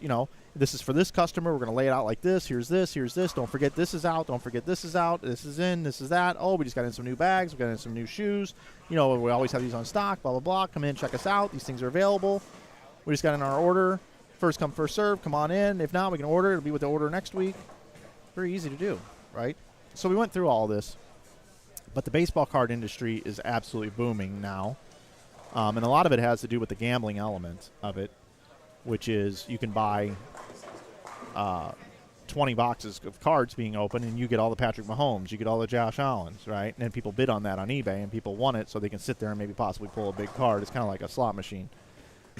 Which is actually not great for the card industry, but the card industry is booming. It is a big deal. PSA is grading over 1 million cards a month now. They have that type of capacity. But my movie idea, which I came up with before, it was about 7 years ago. I came up with this movie idea. I wanted to call it Jim Mint Movie. The movie would be called Jim Mint. And then Jim, J-I-M. G-E-M. Oh, Gem Mint. Yeah, because in baseball cards, a perfect 10 is called a Gem Mint.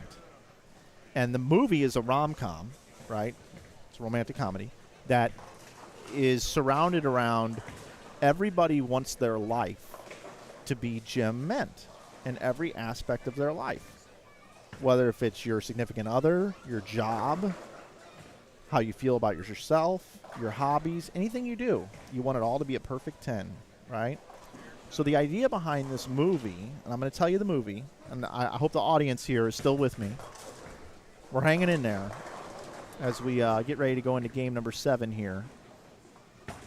I think we are, aren't we? What game is this? We just did game 7, yeah. Yep.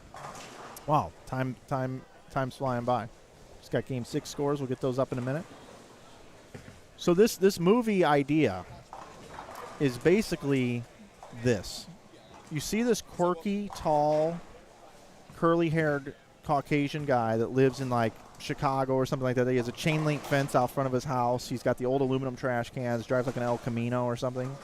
He's basically getting ready in the morning, and he's very quirky. He does things a certain way. Everything's organized. He's OCD. He's got a little dog, and the little dog is named after a famous baseball player, whichever one we want to pick for the town that it's set in. Right now I'm just picking Chicago, so maybe his name is Ernie, like Ernie Banks or something. Okay. And basically he wears a trench coat, and he comes out of his house, and he basically walks out, and his trash cans are in the street, and his lid has been ran over. One of his lids has been ran over, and he's like, "Oh, not again!" And he grabs the trash cans and he sets them down. He gets in his car, turns on the radio, starts driving. He's listening to sports talk radio, and they're talking about the Cubs, and he's giving his opinion. Oh, that's completely wrong. This and that, and this and that. This is what's wrong. Whatever. And he's saying all this in the car. He pulls into a convenience mart. Okay. He pulls in there. He walks in the front door. And it's like he knows where he's going. Like, there's a sense of purpose. He's a very traditionalist. He's got the same routine, okay? We're establishing that in the movie very early. So he walks in, and he goes over to grab his candy bar. And the candy bar that he gets, he does this weird thing where he, like, instead of just grabbing it in the front, he kind of goes, like, behind his back and grabs it because he knows exactly where it is. And he starts walking. Then he goes around the corner to go grab his drink out of the refrigerator cooler in the back. And he reaches in, and instead of grabbing the front one, he always grabs the third one back. He's just a very quirky dude. He goes to grab the third one back, and he looks over to the right, and he notices some blonde hair. And he barely gets a look at her face, and the blonde hair kind of moves and starts going down the aisle, and it disappears. He drops the drink, which he never does this. He drops the drink, picks it up, walks up, grabs a pack of gum or whatever else he needs, walks up to the front door, or walks up to the counter to see the clerk, and the clerk knows him. Hey, William, how are you? He's like, oh, I'm doing good. Another great day, whatever. And she goes, it's 5:31. He's got 5 $1 bills, a quarter, a nickel, and a penny set right out on the. He knows exactly the total every time. It's the same thing. It establishes this guy is so routine, it's ridiculous. And he goes, hey, by the way, who's that? And she's like, who's who? And you see the blonde hair just going out the door, and the bell on the door dinging. And she goes, I don't know. She must be new around here. And she's like, are you interested? He's like, no. Then he walks out, doesn't see her or anything, gets in his car, and continues on. So it's like dusk. Okay? It's dusk. He pulls into a comedy club. All right? And he pulls in kind of in the back, walks up to the comedy club. I mean, their cars are everywhere. This place is packed, okay? And he kind of gives this, like, weird knock on the door in the back, and they, like, open the door for him. Like, William, what's up, my man? Hey, what's going on, Slim, right? And he walks in. So imagine he's, like, hooked up in the town because he's, like, got access to going to this comedy club, right? Well, all of a sudden on the stage is someone like Kevin Hart, some really big actor who's known for being a comedian. Dave Chappelle, Kevin Hart, pick your famous comedian. And he's in there killing it. He's in there killing it on this small little comedy club stage. And then that after delivering a couple of jokes, that person says, all right, everybody, that's it for me. Are you ready for your headliner tonight? Like, that's right. Let's put it together for the man that's taught me everything I know in the business. Put your hands together for our own local talent, the best comedy you're ever going to hear in your life, right here at the whatever the name of it is, Comedy Forum, whatever. Put your hands together for my mentor, William Milton. And it's him. And he comes up in his trench coat. He's got his drink. He comes up and he's smacking his gum. And he's up there and he's just killing it on stage. Meanwhile, you glance over in the crowd. She's there. The blonde is there with a guy who's dressed to the hills, Rolex watch, everything. Like, she is with the guy. Like, like Mr. Wonderful, handsome, you name it, right? And William's up there just cracking these jokes. Well, William tells a joke that's, like, somewhat real sketchy, like in the town. It doesn't go over. Nobody laughs. One person in the audience laughs at this joke. It's her. She laughs at the joke. And, like, the guy with the Rolex, like, nudges her and is like, don't laugh at that joke. And she, like, can't stop laughing, like, about it, right? William finishes his set. He kills it. And he goes, hey, and by the way, if you guys want to see me, meet me after the show. We can take a selfie together. You can pick up a DVD. You can do this. See me in the back of the room. All right, everybody, that's my time. William Milton, blah, blah, blah. Thanks. So he's over there. So he goes, all right, honey, let's get out of here. Because he didn't find it very funny, her boyfriend. She's like, no, I want to get a picture, whatever. He's like, well, I'll be outside in the car. I'll pull around to the front. So she's, like, in line. They kind of have this little exchange. He and, William kind of notices it might be her. Like, he's kind of curious, whatever. And he hands her his, how to get in touch with him and stuff like that or whatever. So anyway, that's kind of like the opening scene for this film, right? It kind of sets it up for this rom-com, okay? Now, the other parts of this film, and I'm not going to bore you too much more. I'm just going to give you a little bit more of it. William is a stand-up comedian, and his day job really isn't a job. He hangs out at his best friend from high school's baseball card shop. Okay? This guy owns a baseball card shop, and William really just goes there because he has nothing else to do.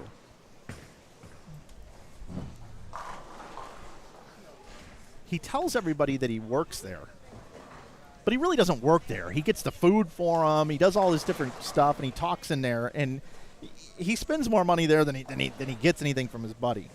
But he and his buddy, the auctions on eBay end every Thursday night. And every time an auction goes up over $1,000, every time it goes up $100, they have to do a shot or take a big chug of beer. So they sit in there and get drunk every Thursday night. Well, they have a Tom Brady rookie card in there, okay? That's just raw. It's not in a holder or anything. And it's going to go for like a huge amount of money. And they're in there just getting hammered. Well, William gets so drunk when it sells for like $72,000, he spills his drink like all over the card. Oh my gosh. Okay? And his friend is like so mad about this, right? Like it's a huge problem because his friend isn't concerned about the money. His friend is more concerned about his 100% perfect eBay rating and doesn't want anybody to give him a bad review because he's so anal about this review on eBay. It's so ridiculous, right? So, needless to say, William ends up getting on a date with this girl and whatnot, and later on in the film creates this situation where basically her ex-boyfriend, she's from Boston, her ex-boyfriend is a huge Tom Brady fan and has the exact same card. And she is faced with the decision. She's falling for William, wants to help him out. Does she go back to Boston, sleep with her ex, and steal the card? And then this whole thing unfolds throughout the entire rom-com, and there's a bunch of hilarious scenes that I've wrote in and everything. So how do you figure how much time do you spend figuring this stuff out, or is it just like it just comes to me? But it's called Jim Mint, and like throughout the movie, there's little things that like up on the screen at the very beginning. It says Jim Mint, and it talks about what it is. It ties into kind of the baseball card store. This. So who are the actors who you want to play these characters for you? Well, Tom Cavanaugh comes to mind, but he's getting a bit old now. I don't even know who that is. Now I'm gonna have to Google him. He was Ed in the movie Ed, or in the TV show Ed. Tom Cavanaugh comes to mind, but he is getting a little bit older now. But here's an example of what William looks like. Okay. And his name is William Milton. You know why his name is William Milton? Mm-mm. Because my middle name is William, and I grew up on the street Milton.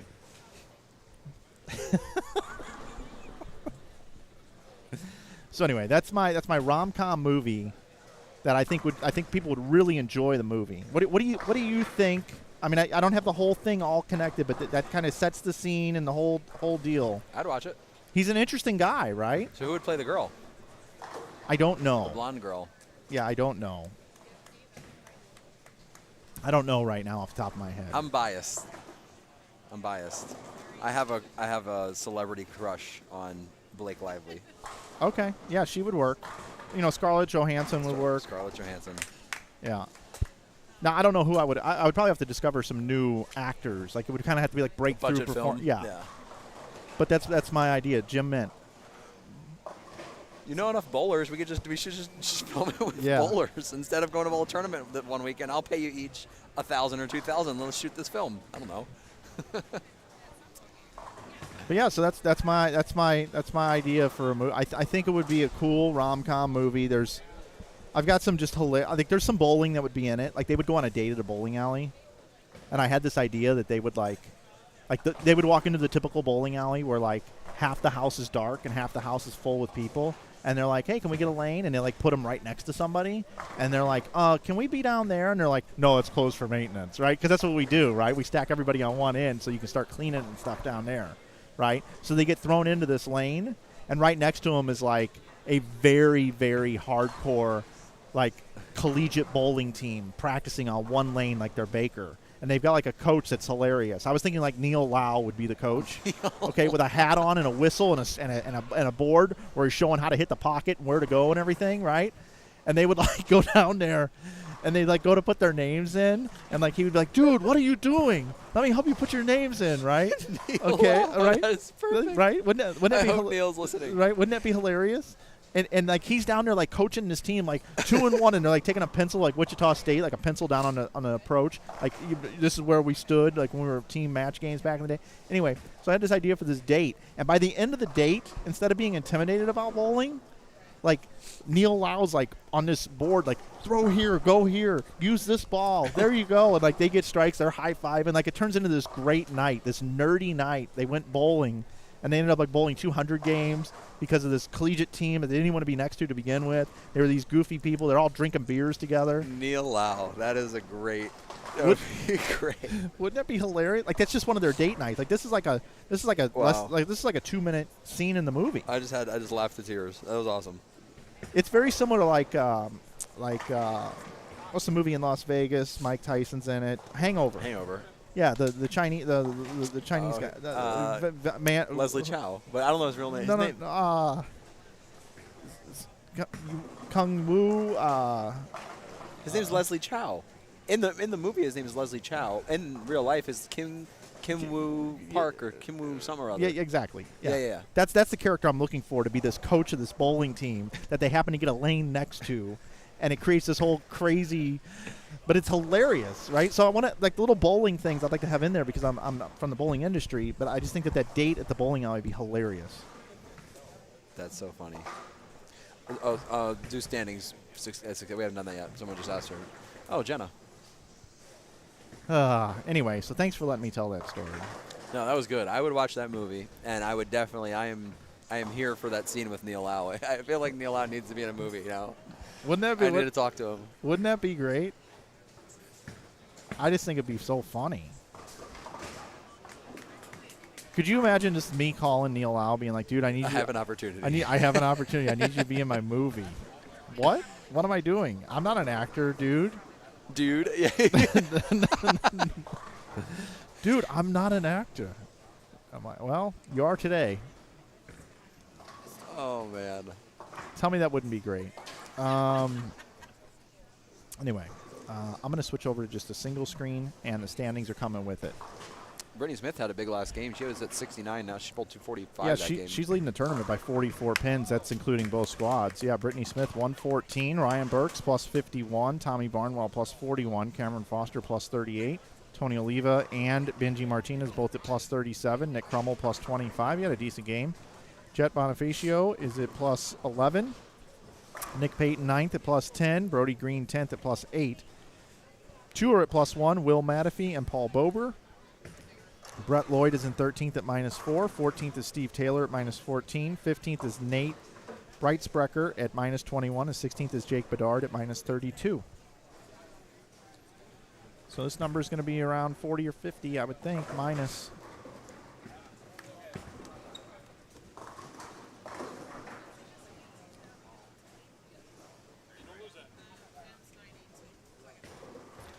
Well, that was fun talking about all those things. Hopefully we didn't bore the audience too much. I mean, I won't speak for anybody else, but I was entertained. That was funny. Ken John is his name. Yeah, Travis, I'm with you on the Casey Neistat producing the movie.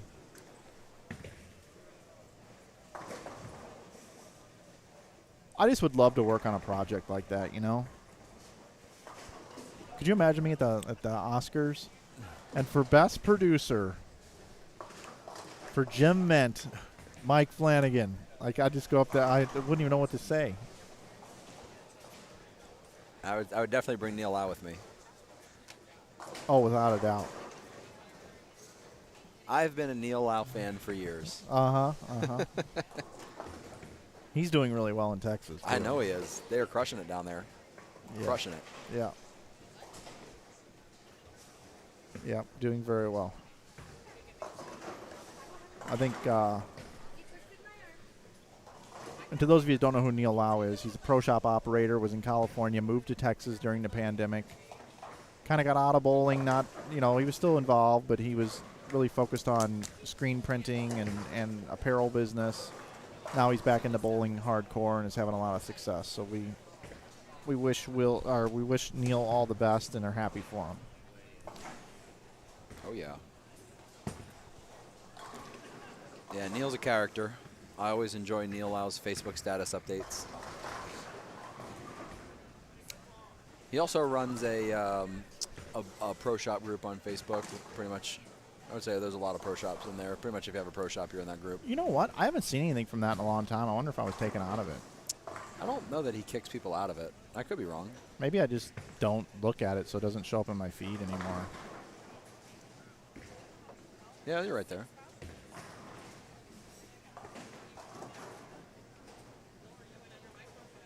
Yeah, I haven't been in here forever. It's been a long time. Doesn't seem as active as it used to be.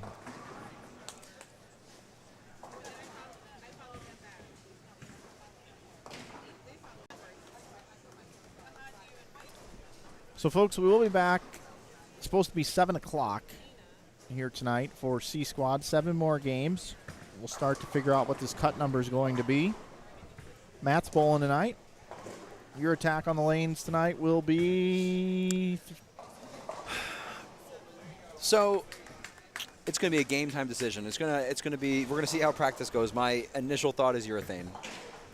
So I have a pitch black at 500 grit, and I went in the, like I said, I went in the pro shop and took my fast pitch to 3,000. And it's just going to depend on which window I want to play it and what speed I want to use. Something tells me there's something out there on the gutter. And I think a lot of these people who are trying urethane have way too much surface on it, which is why I went to the pro shop and took it off. And it's not something I normally do, but the rest of the lane's just so gross.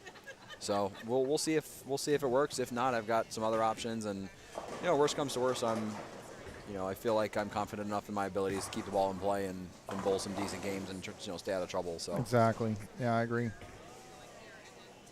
Is there a chance you could jump away in?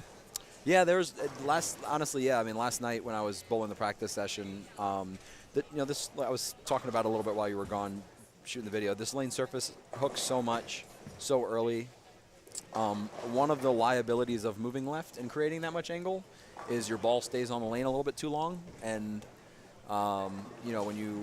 it makes creating angle down the lane difficult because your ball's just out of energy by the time it tries to do it.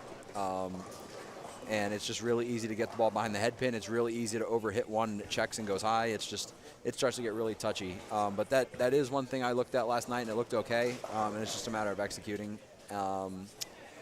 So yeah, that's definitely an option, especially as the lanes break down and there's a friction spot that gets created in that track area. But just looking at the standings for the most part, I mean, can I see that again? Can I see? Do you have this the overall standings from this morning as well? That should be over there somewhere. Should have after 7. Or no, actually, they never gave me 7. So, I mean, honestly, this morning, first, third, and fourth were left-handed. Second and fifth both are bowlers that I know who don't have a lot of rev rate. So that immediately, taking the left-handers out of play, that immediately tells me the guys that bowled well this morning don't have a lot of rev rate, and they're most likely keeping their angles a little bit straighter. So, Brittany Smith, a lady, not a lot of rev rate. Good bowler, just not a lot of rev rate. Ryan Burks, he's in second on this squad at 50 over, and he's bowling right now on lane 13. And he's playing way, way left, throwing a Nova, kind of the track area. Tommy Barnwell, Cam Foster, Tony Oliva throws it straight. Benji Martinez, relatively straight, not a lot of rev rate. So, the harder that they get, typically the less angle that you create, the better off that you're going to be. So that's kind of where I'm at with that. Makes sense. Well, this is about over, so I'll let you get out of here. All right. Thanks for having me in. Thanks for telling me about your I hope you should take that snippet out of there and send it into Universal or Warner Brothers or Paramount. They want a script. I got to have it all buttoned up before they'll even listen to you. You can put it out on YouTube, though, or something, and then you can see if it takes off. I mean, it's funny, but thanks for having me in. It was fun, as always. I could always make it a cartoon, not have to hire anybody. Oh, yeah, it's true. Just find animators. Carlos. Yeah. Okay. Hey, man, I need you to animate this movie.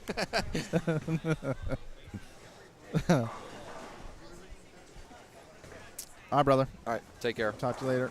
That's Matt Gasson, everybody, joining me here in the booth to kill some time here this afternoon during another qualifying squad, which we certainly do appreciate. Wish Matt good luck. You'll be able to follow him here tonight. We'll keep an eye on how he's bowling.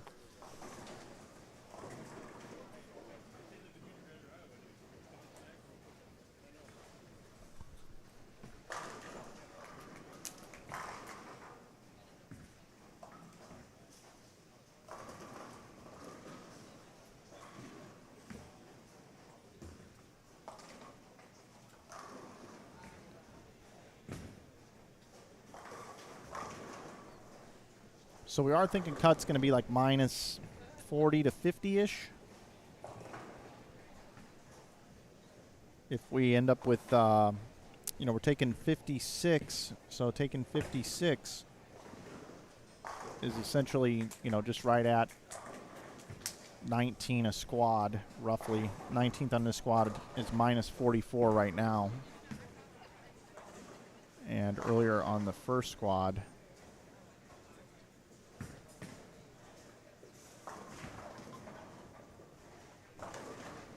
19th after that one was minus 44. So they got one more game here. So it's looking right around like 45-ish right now through two squads. It'll probably be the number. Minus 45.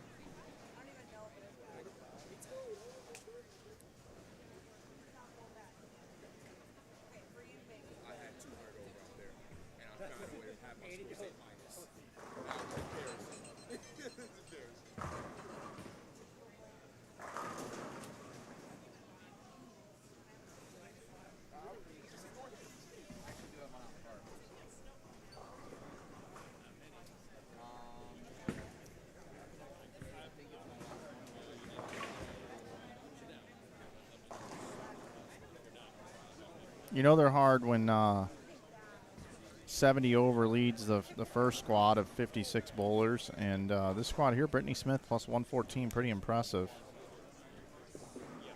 Pretty impressive.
I'm with you, Dan, on the PDW. He would be bowling really well. Totally agree with you.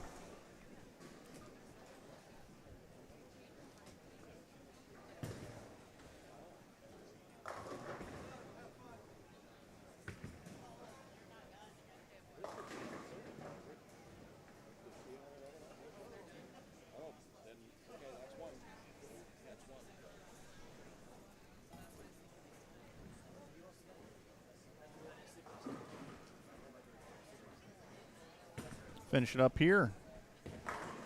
And we'll have about an hour break before we come back here tonight.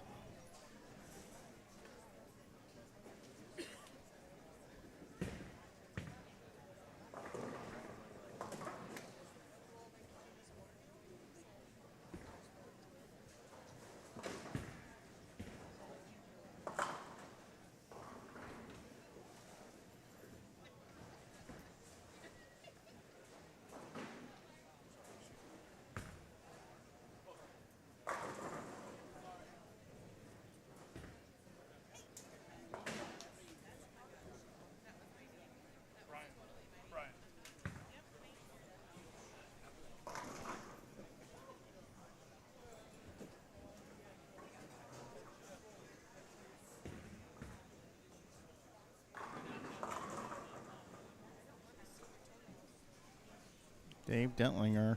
How's Dave bowling? Hey, they're hard. Minus 88.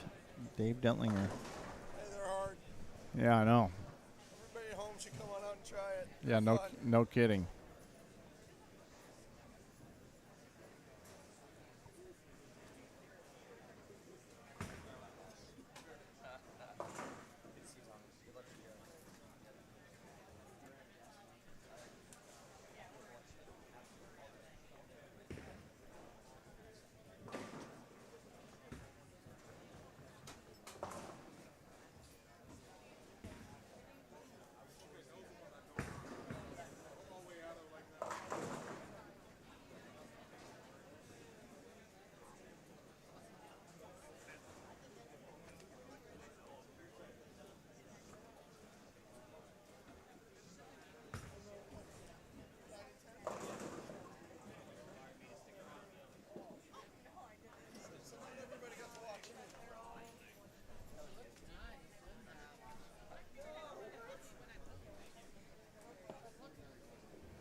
Well, folks, again, remember, this broadcast would not be possible without our great sponsors, Ebonite. If you're looking for a new bowling ball, make sure you check out Ebonite for that new bowling ball purchase.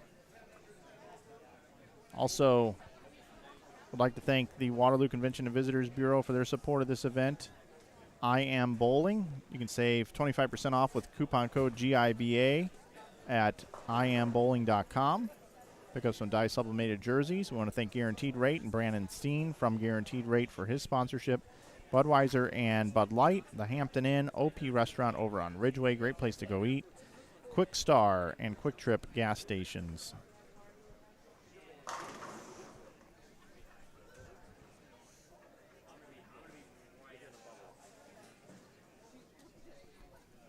So just a couple more shots left here. And we will call it for this squad. We'll be 2/3 of the way done for the day here. From Maple Lanes here in Waterloo, Iowa. Be back right around 7.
Okay, everybody, thanks for joining me here on this squad. We had a good time here talking it over with Matt Gasson. We also had Tom Hess in the booth as well. We saw some great competition out on the lanes. Of course, this is a very demanding oil pattern, so we will see what the cut number ends up being. It'll be somewhere between -40 and -50 is what we're anticipating so far.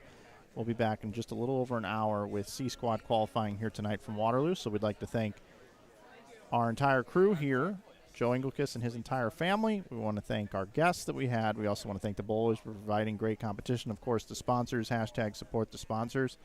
And I'll be back with you here in about an hour here from Waterloo right here on Inside Bowling. Thanks for being with us. We will see you later on here tonight. Guys in the truck, where's my graphic?